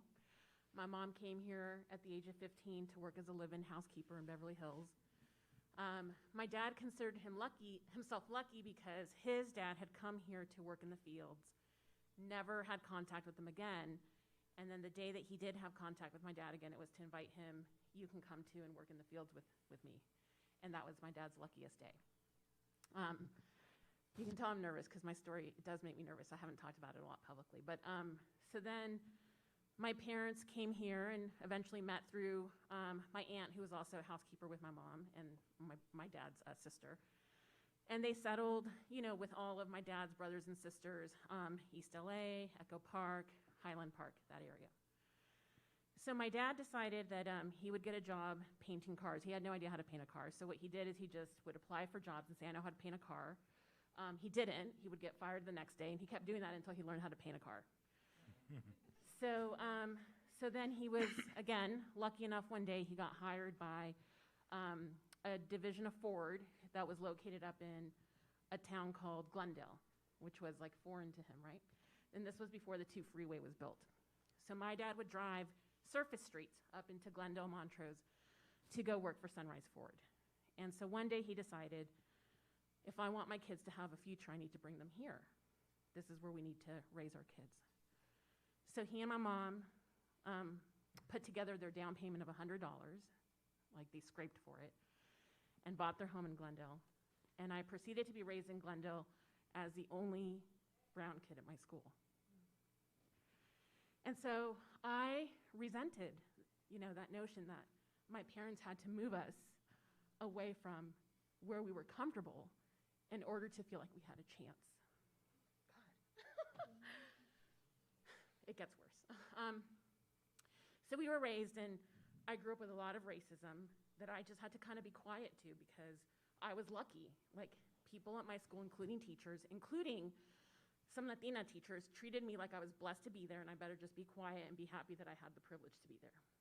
So one weekend, I'm in high school, and my older brother, he would go home every weekend. He'd go hang out with our cousins. Like, that was, he wanted to be home. So my brother leaves the house one Friday night, and the next thing we get is a knock on the door while hanging out with our cousins in Highland Park.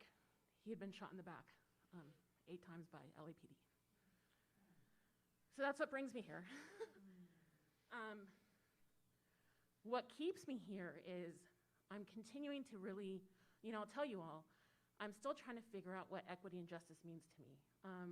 I married a white man who is more, who embraces my history and my family more than I do sometimes, right? It's so interesting.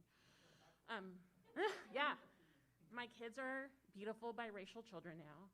And so I have a real job to figure out, like, what does justice mean for my children? What is, like, how do I keep them close to their roots, but also give them, a future that I want them to have? And why is that an either or, right? Like, why is that an either or like it was for my parents? Why was it an either or? And so that's what keeps me here, is trying to get rid of the either or.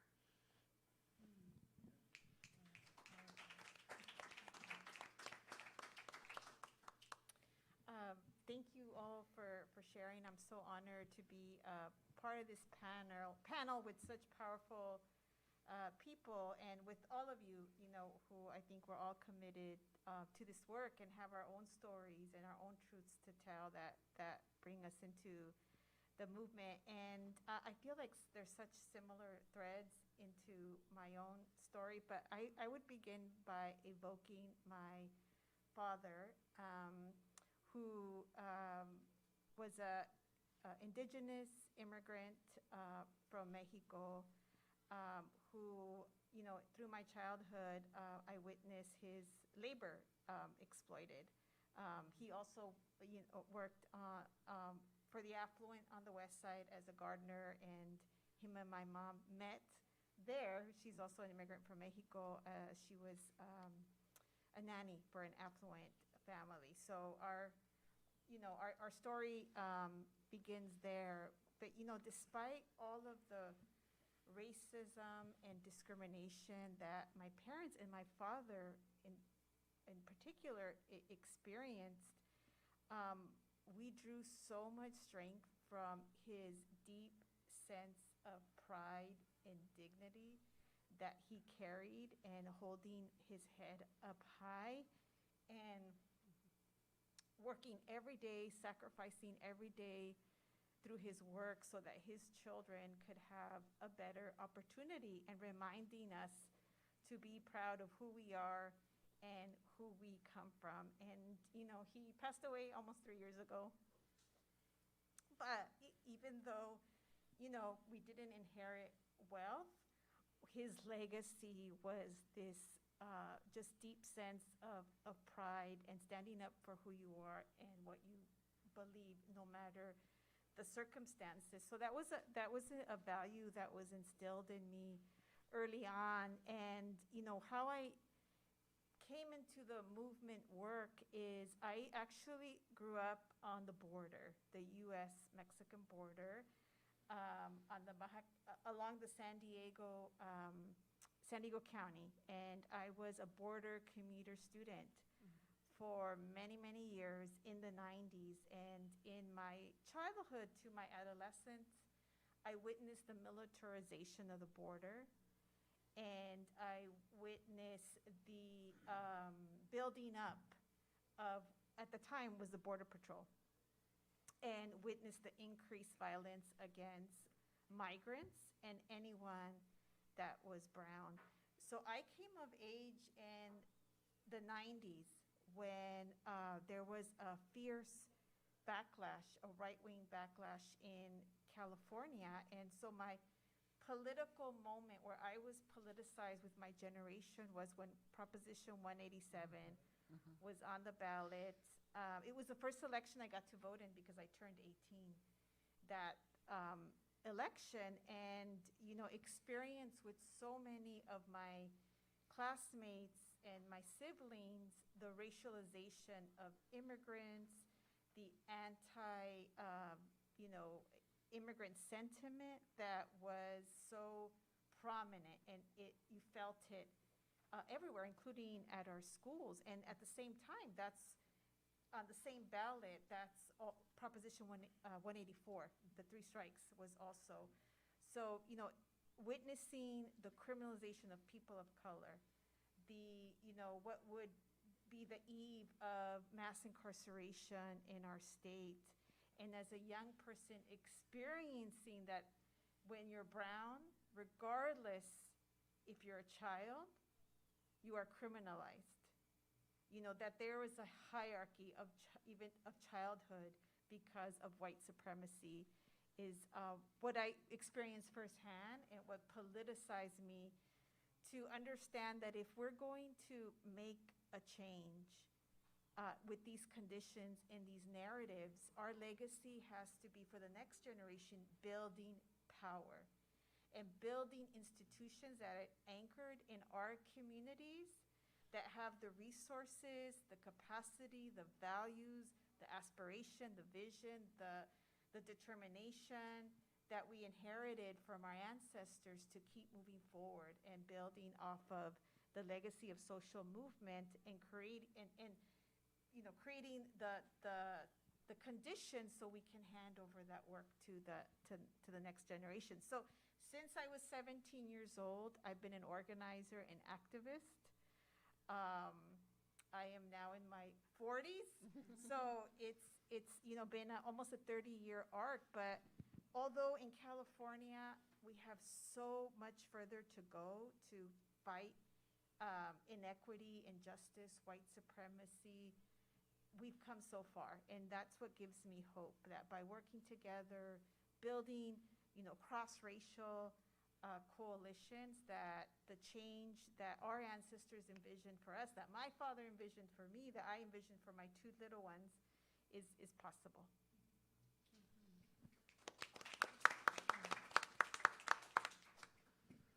Just want to say thank you to each of you for sharing those stories, for being vulnerable, and also inflecting strength, and very inspiring, very powerful stories.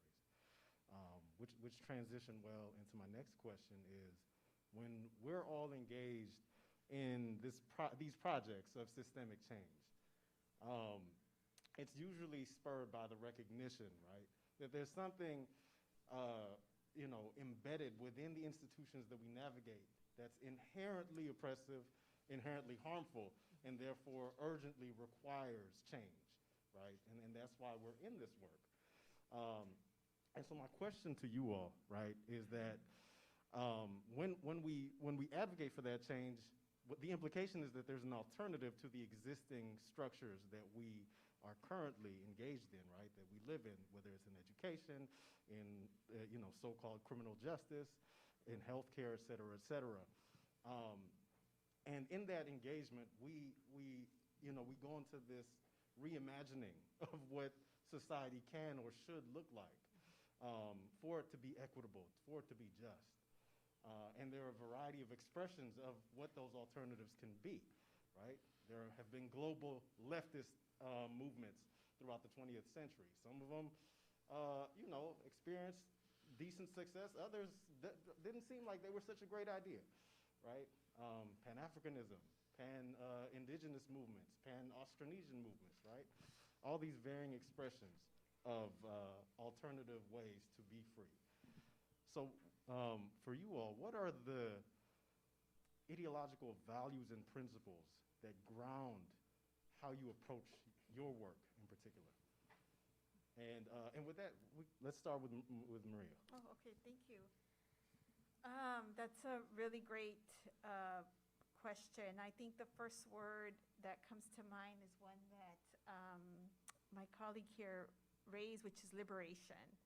You know, we demand liberation of our people, of the land, of the systems of oppression, and recognizing that there are interlocking systems of oppression: white supremacy, you know, patriarchy, homophobia, the system that looks down on people of different abilities.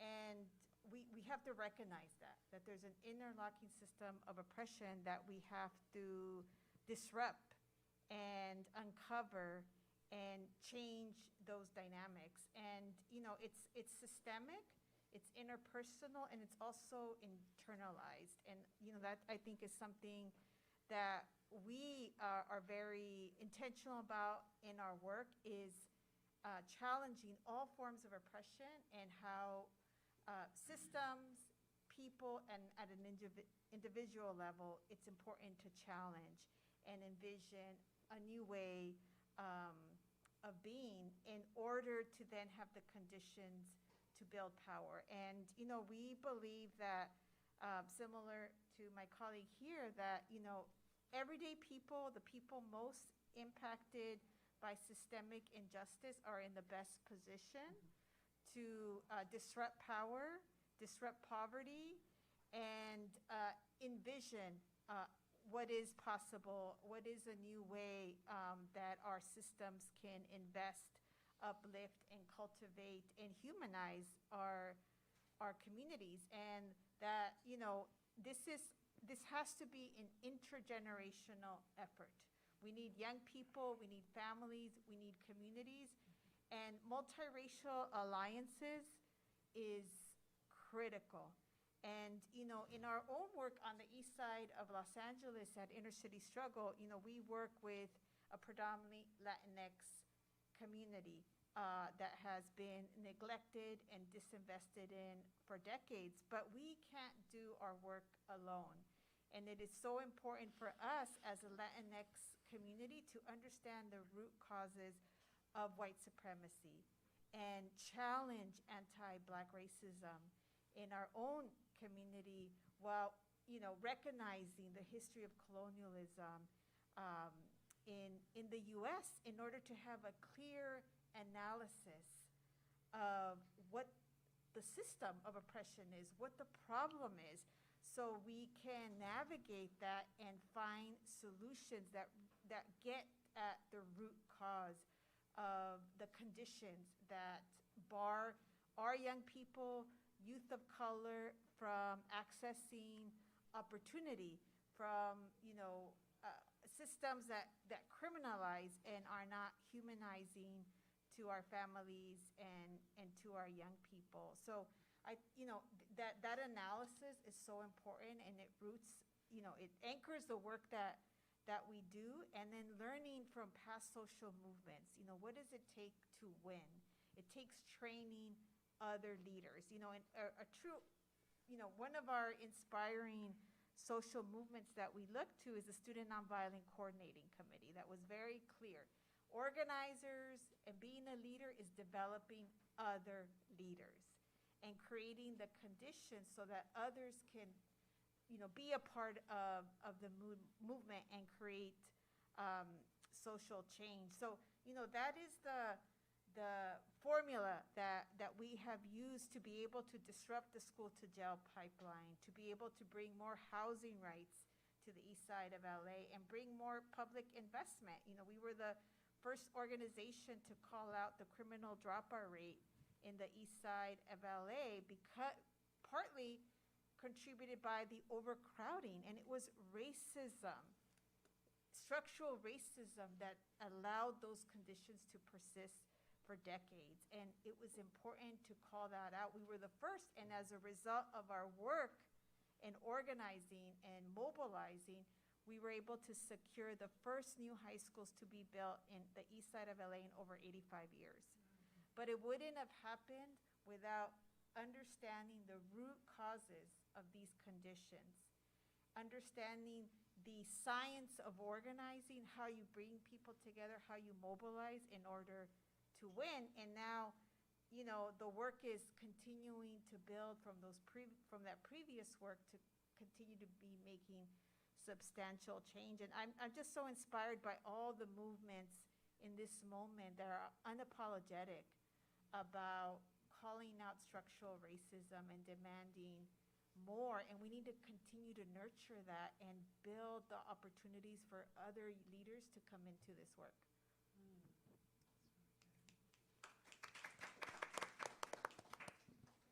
Whoever wants to pick it up. Well, Maria was looking at me, so so I will go. I think I'm kind of convoluted in that my mom, the Chicana that saved me, Susan, I'm a mixture of her philosophy, the only true Christian ever knew, Jesus, the Palestinian dark-skinned man living under European occupation who was unjustly convicted and executed by the Roman police, Jesus. Now you know why they kicked me out of the church. And Malcolm X, which I could adhere to. So I'm kind of a mixture of all those. When I think about this, I think it really requires us to, you ever heard the term decolonization? Mm-hmm. We need to decolonize our dreams. And the original sins of this country are rooted in the slavery and kidnapping of proud African peoples, brought here, as Gabe had mentioned earlier, and the genocide and the theft of lands that we are caretakers of for generations, Native American folks, is really the root and base of this so-called country right now. And I like to quote the minister, Louis Farrakhan, who said this was supposed to be a country for white people, by white people, Native American, black people, non-whites, were to be the burden bearers for the true citizens of this country. That is the framework from which this nation was built on. And that right now, I don't want an American dream, because it's been a nightmare for a lot of us. But what I want is self-determination, sovereignty, and liberation. I heard a phrase once that said, either we are creating social imagination or we are living in someone else's. And it's really going to take us, like I said, decolonizing our dreams to really live in to something different. Cap Brooks, man. Can we cuss in here? Go ahead. It's your world. I'm just trying to. Cap Brooks in Oakland, I believe I put it perfectly.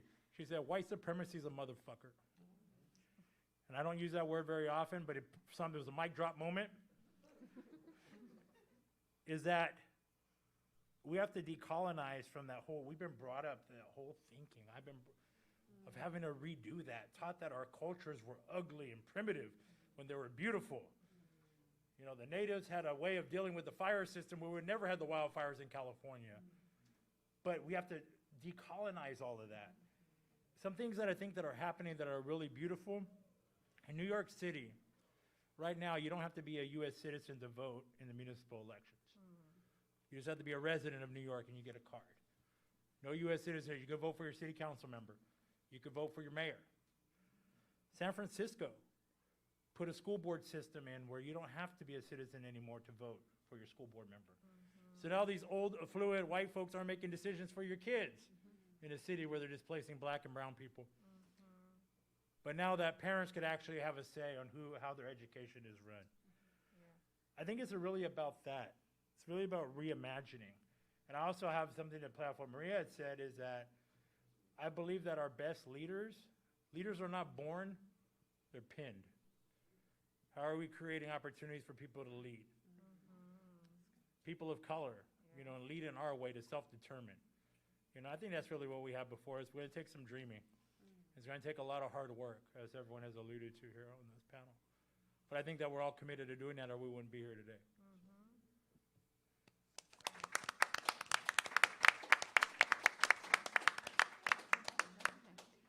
Wow. Oh, I'm sorry. No, you go. Oh my gosh. You go. Both of you, like what both of you just shared just really spoke to my heart. And it spoke to the work that we do in AIM. I didn't talk about AIM. So Whew, okay, so AIM is the African American Infant and Maternal Mortality, and it's a prevention initiative. And I heard the exhale, you guys, so thank you for exhaling with me. So, growing up, I thought it was normal for Black women to die giving birth because I saw it happen. I thought it was just what happens, you know, if you have a baby and it doesn't live. Whew, okay. I will never forget my sister coming home with her second child, a son that I named, and he didn't make it through the night once he got home. And you know, you guys, it didn't really hit me that that wasn't normal until I was introduced to the work of AIM, which is an LA County initiative. And Miss Ajua Jones, I gotta shout you out. She's sitting there in the back. Raise your hand, please. Oh, thank you, Miss Jones. Thank you, Ajua Jones, for the vision, for the work, for laying the foundation of AIM. It is super critical work.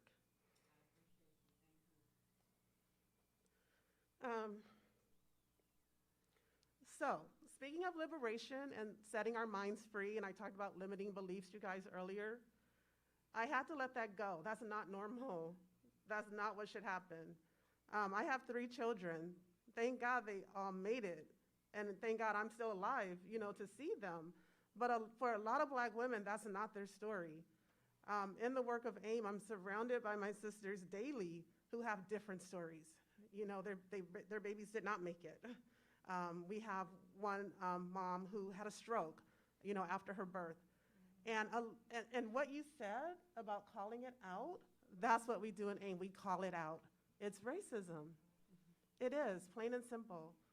So when you look at medical and birthing justice, medical equity, just think about AIM.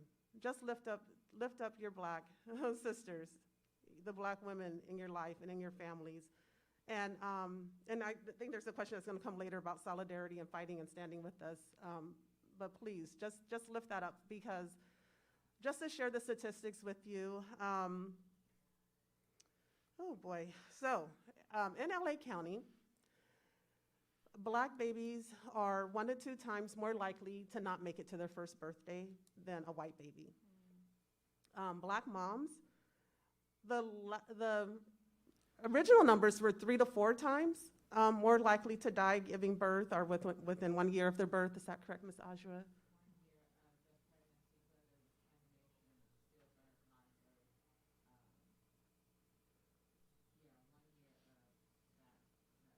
Within 1 year of their pregnancy. So 3 to 4 times more likely to not, you know, make it past the 1 year of their pregnancy. But that number, March of Dimes recently released report where that number for Black women has now increased to 6 times more likely in California. And so South LA, South Bay is an area where this is happening in disproportionate numbers, as well as where I live, my home, the Antelope Valley. So those are the 2 regions, you know, that really need a lot of attention, a lot of birthing justice. So what I wanted to say, though, on the side of decolonizing our dreams. So in AIM, our vision is a healthy and joyous birth for everyone. I mean, plain and simple, right? Healthy and joyous. We're not asking for much, just a healthy and a joyous birthing experience for everyone. So some of the ways we're doing that is really reclaiming our power, not relying on the healthcare system. I mean, it just comes down to that, right? I mean, if the numbers are going up, like from 3 to 4 times, now we're 6 times more likely to die, we got to do something different. It's time to take matters in your own hands. So I'm so proud of my sisters in this struggle who are doing doula work. Miss Jalissa Burden, she's a doula. So doulas are birthing coaches and they're advocates. So for those who don't know, a doula is trained, they're certified, and they can be by your side to speak for you when you're not able to. And that's super critical. Or when you're not being listened to. because, you know, we know the root cause for these disparities is racism, and what it looks like is not being listened to. Time and time again, you know, the Black women are saying, hey, I was telling the doctor something didn't seem right. I'm telling them I'm in pain, and they're not listening, just not listening. So a doula, thank you, Jalissa, for your work as a doula. You step in and you're that voice when it's needed and it's critical, and it could be life or death. We also have midwives. So it's going back to the cultural side of things, you know? Like my brother was saying here, like we know how to take care of ourselves. If we just go back to our roots, right? We have the answers within us already. So it's just getting back to our roots, our natural, our cultural, embracing it. It's not shameful, it's not wicked or witchcraft or any of those things. Just being back in touch with our ancestral roots and culturally what works for us. So doula services, midwifery, prenatal groups, sister circles, home visitation. There's a whole strategy that we work with within the AIM community, which I invite you all to join. So I will ask you, I will plug it right now, Black Infants and Families, LA.org is the website. So you can join us there. So thank you.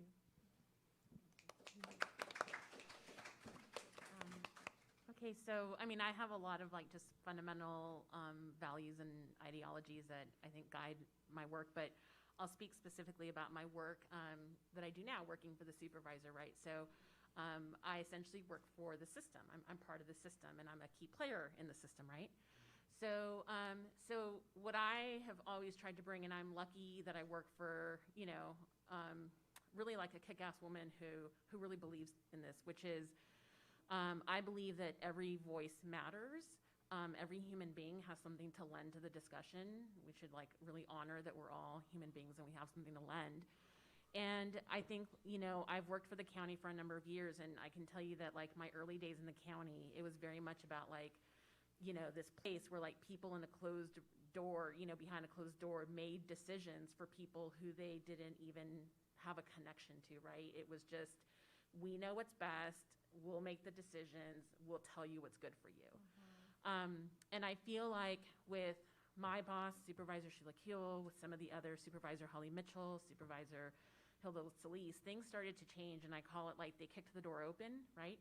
So we've been able to push, and our boss has supported a lot of, you know, efforts in the county where like we are bringing other people in, like we're bringing people into the conversation. So my passion is Youth Justice Reimagined, where I feel like I sat in a room and watched hundreds of people. Well, actually, I sat on a screen because when COVID happened, these people just kept going. And so I was like, okay, let's do this, you know? And I just watched people gather on screens to be like so committed to this vision, you know, of Youth Justice Reimagined and like what that really means and what that should look like in LA County.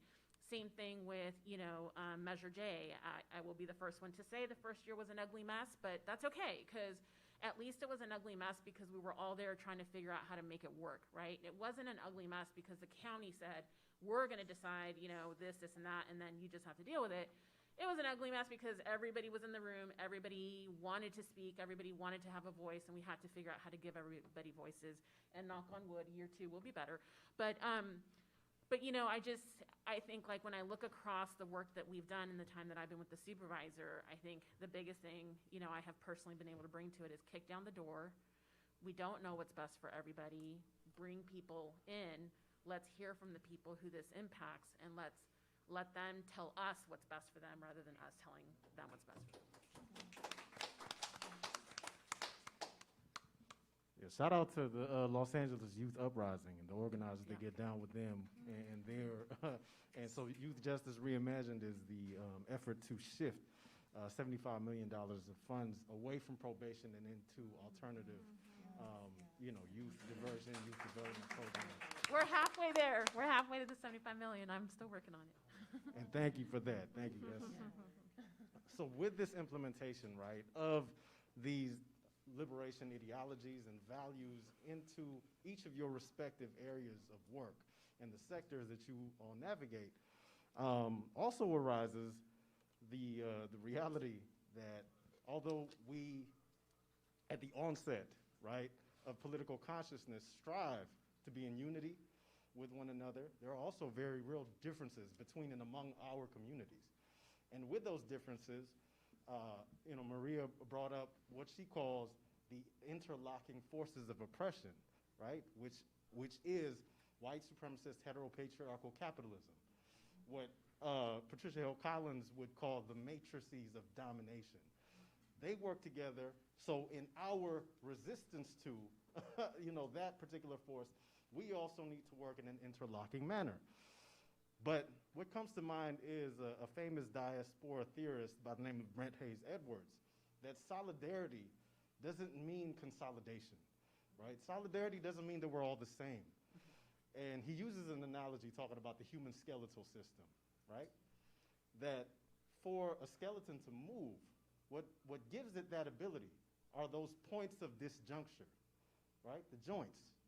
It's an interesting place because it's both the point of separation and unity. Now, if the mass of the bones were all clustered together, it wouldn't be able to move, now would it? What allows it to move are those differences. So, what a lot of organizers have shifted from, right, is this notion of unity in spite of difference towards this idea of difference within unity. So that brings me to my final question, which is twofold, actually, right? Is what solidarity principles do you exercise, right, in navigating the liberation work? And also, in turn, for the work that you are specifically engaged in, what would you advise us, those who are co-conspirators and accomplices to what it is that you do, how can we be best in solidarity with your work? And with that, I actually want to start with Mr. Joey Williams. Thank you, Gabe. I think it was Che Guevara who said that a true revolutionary is motivated by deep feelings of love. And I really feel like love has got to be the center of that skeletal system that you're referring to. When I look at what happened with our communities, with the American Indian movement, AIM, the Black Panthers, the Brown Berets, is that there was the beginnings of radical solidarity. When you have folks like Fred Hampton who could organize white folks in Chicago, then you got a problem if you're the U.S. government. About this kinship. I think about kinship like this, man. When was the last time you had a black or brown person in your home and spent the night? That's how I value if someone's multiracial or not, have spent the night, broke bread with you, slept in your beds. And for Native peoples, we talk about the four directions. The north, where white folks are from, the south, where Native and Latin indigenous peoples are from, the east, where Asian brothers and sisters are at, and the west, where our black brothers and sisters are at. And it was envisioned that we knew that contact was going to happen. It's just that whether it was going to happen in 1492 or 1592 or 1692 was not the question. It was going to happen, right? But within Native teachings and traditions is that there's value from everyone from all four directions of the world to come together and be an organic, radical solidarity. So I think about this, and also with the destruction by COINTELPRO of AIM, Berets, and the Panthers, I believe it created this vacuum where we had the rise of the war on drugs and gangs and things that destroyed our communities. Now we're trying to find our ways back, right? We have great organizations that we all represent that are those lighthouses right now for us to get back toward the work that we need to do. So I think the number one thing we could think about, what can folks do to be co-conspirators in this, is think about who is not at the table, in our organizations. And also, I think LA County's done something really great with this Cares First, community investment, Care First, Jails Last. As somebody who's been in jail, I'm definitely for jails being last, is that it's changing the way we think about community. Now, we're not spending it in these overseers who are overseeing this open-air plantation. We're actually invested it into families, our communities, so that we could thrive. One thing that you folks don't know, and I think Gabe for recognizing from the beginning about we're on Tongva lands, is that we are still here as Native peoples. We haven't gone nowhere. You know, I like that Dave Chappelle skit where he's like, oh, you know, you guys are still here. You're like, yeah, we never went anywhere. And also, we have the highest suicide rates. We're incarcerated and killed by the police per capita more than any other group. And this is not the oppression Olympics. It's just here to lift up things that your struggles is my struggle. I come from, like I said, I grew up in Bakersfield, it's farm worker country. Caesar and Dolores organized there for decades. And there's one thing that people don't know is that the farm worker movement was not started by Mexicans. It was started by Filipinos. Larry Itliong, and he said, there's this phrase, they have this solidarity clap. And at the end, they say this phrase, Iksa Baksa. And I probably butchered that. And it essentially means we rise and we fall together. 2020 was a watershed moment. I live in ground zero of police brutality. The Guardian did a story on us in 2015. Up in Kern County where I live, I've been in LA living for almost 4 years. So what happened to George Floyd was nothing new for our communities. I still have not watched that video myself, but I know what happens. Because it's happened to so many of our loved ones, and including your loved one down here. But it really made me think about how we're prioritizing ourselves as Native and Indigenous peoples. And just because we choose to prioritize ourselves, it means that we love ourselves. And it's okay to love yourself, because ain't no one going to love you like yourself. And I'm really inspired the way how black folks have been loving themselves and prioritizing themselves. Not that they haven't been organizing for centuries, but now it's front and center and prioritize. And that's really what inspired me to leave faith-based community organizing, which I was a faith-based community organizer for 20 years with the Pico California Network, LA Voice as the local affiliate here. And I decided to go work for the California Native Vote Project, because I want to put myself and my people, I want to love us in a way that we haven't been loved before and prioritize. But it's going to take deep community, and the last thing I'll leave you with, it's also going to take our white allies to step up and become more co-conspirators and be willing to give up and dismantle a lot of the benefit that you've had, so that we, people that look like me and this panel, that us and our children can have all the same things that you've had since contact.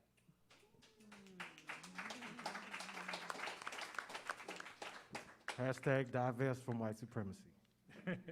Veronica? Okay. So, you know, this is something I'm still learning a lot about. I think this is like a learning process for me. And I think that's just because, you know, growing up, as I shared with you all, feeling like I just had to be quiet and go along to get along, this idea of like joining with others to speak for what's right, to speak for, you know, like what I deserve to have is new to me. And so this is something I'm still learning about. But I think the answer of how can we be co-conspirators is one that comes pretty easily to me. And it's, you know, like what Joey's talking about, like we're opening the doors, and now CFCI, I think, is going to look better this year than it did the year before. And if there are things that we need to address again, we'll address them next year, and we'll keep addressing them together until we get it right? Yeah. And so that's my advice to you all is like keep banging down that door. Do not go away. Don't get so frustrated with the system of the county that you just go, forget it, and it's not worth it. Like, keep banging down that door. There are people there who are listening to you, who want to partner with you, who do stand in solidarity with you.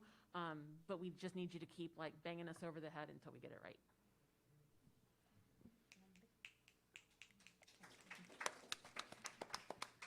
And I'm gonna answer the question with something I share with my team, or a saying I say with the team all the time. They already know what's coming. Every joint supplies. And that's a reminder that we just give ourselves all the time in the daily work that we do, that every joint supplies.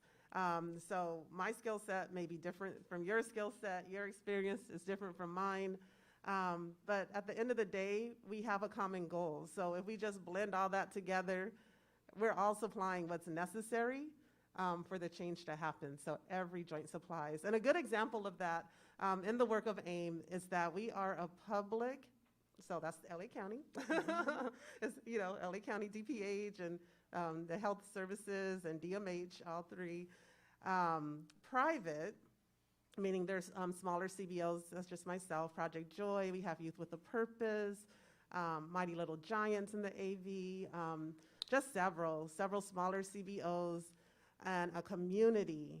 So that's all of you. And again, I'm inviting all of you into the work of AIM, because our saying is once you hear about it and know about it, now you're also accountable for it.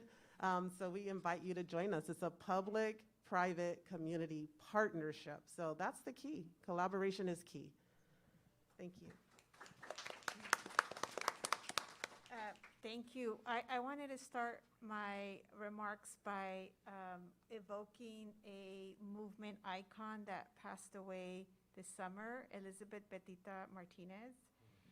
And she was a scholar and activist, and she started her movement work as one of only 2 Chicanas, part of the Student Nonviolent Coordinating Committee staff.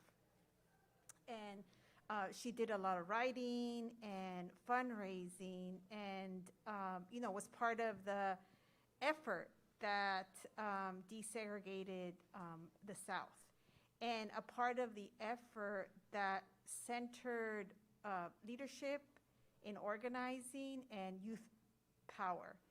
And I was fortunate enough, in the 90s to have her as a mentor among my group of lefty Latinx organizers here in California who were looking for guidance from a elder that understood, what it took to make change, that understood that, the work is not about egos or about celebrity style leadership, that the work is about making sure there's space for others to participate in order to transform systems. And I was looking for a woman mentor, and she was a firm Chicana feminist and understood that there has to be solidarity between Black and brown communities, but we also have to challenge patriarchy and male privilege even within our own work, and there has to be allies from the male identified comrades to take on that piece of the work as well. So she was an incredible force in terms of guidance, but not directing or trying to control, allowing us to experiment, allowing us to be innovative, and allowing us to fail, but also learn from those mistakes in order to adjust and grow and strengthen the work in our collaborations and in our leadership. And so I wanted to evoke her because we just lost her, but she was, really the voice that guided, the youth movement in the 90s to say, you have to be at the forefront. You have to challenge your internalized racism in order to build those collaborations that we need, those strategic collaborations that we need if we're really going to win.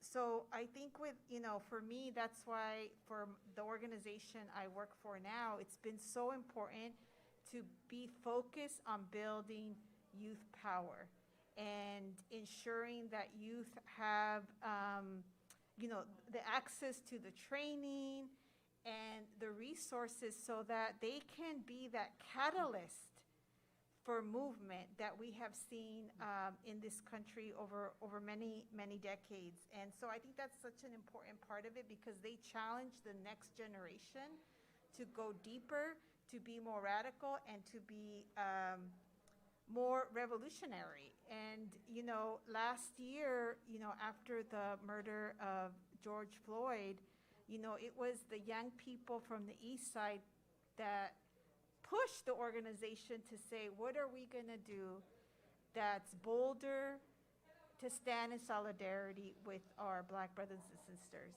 And, that was a catalyst for us to get deep and involved in the campaign and in the movement that disrupted the biggest school police apparatus in the nation, LAUSD, through the work in solidarity with organizations throughout the county, including Social Justice Learning Institute and others, we were able to cut the school police budget by 35%. And of course, we wanted, abolition, but we started to unravel the apparatus, right? And I think what was really important for us to recognize is that there has been a disproportionate impact of school discipline, of punitive measures on black youth, but that if we dismantle the apparatus, all of our kids benefit, right? Really recognizing that was a very key lesson, and a lesson of it's so important to invest and support our youth and be okay with being challenged by them, because it only strengthens the overall work. And, and I think for me, challenging myself, like Betita was a role model for me, how can we support women leadership, Black women leadership, women of color leadership, because without us, there is no movement. Amen. Oh. Shout out to Elizabeth Martinez. She was the scholar activist who coined the term Oppression Olympics and really developed the framework for understanding how effective solidarity isn't about ranking oppression on a scale of who has it worse.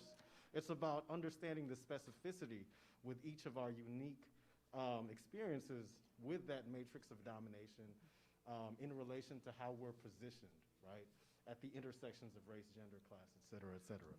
So thank you so much for uplifting Elizabeth Martinez.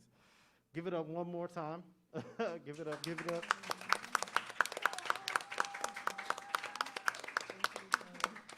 Thank you for offering your powerful voices. Yes. Thank you for your presence. This was incredible. I'm fulfilled for the day. Thank you for being such an Yeah. amazing facilitator, moderator. Thank you. So we're gonna go ahead and go back to the culinary of arts. What is it?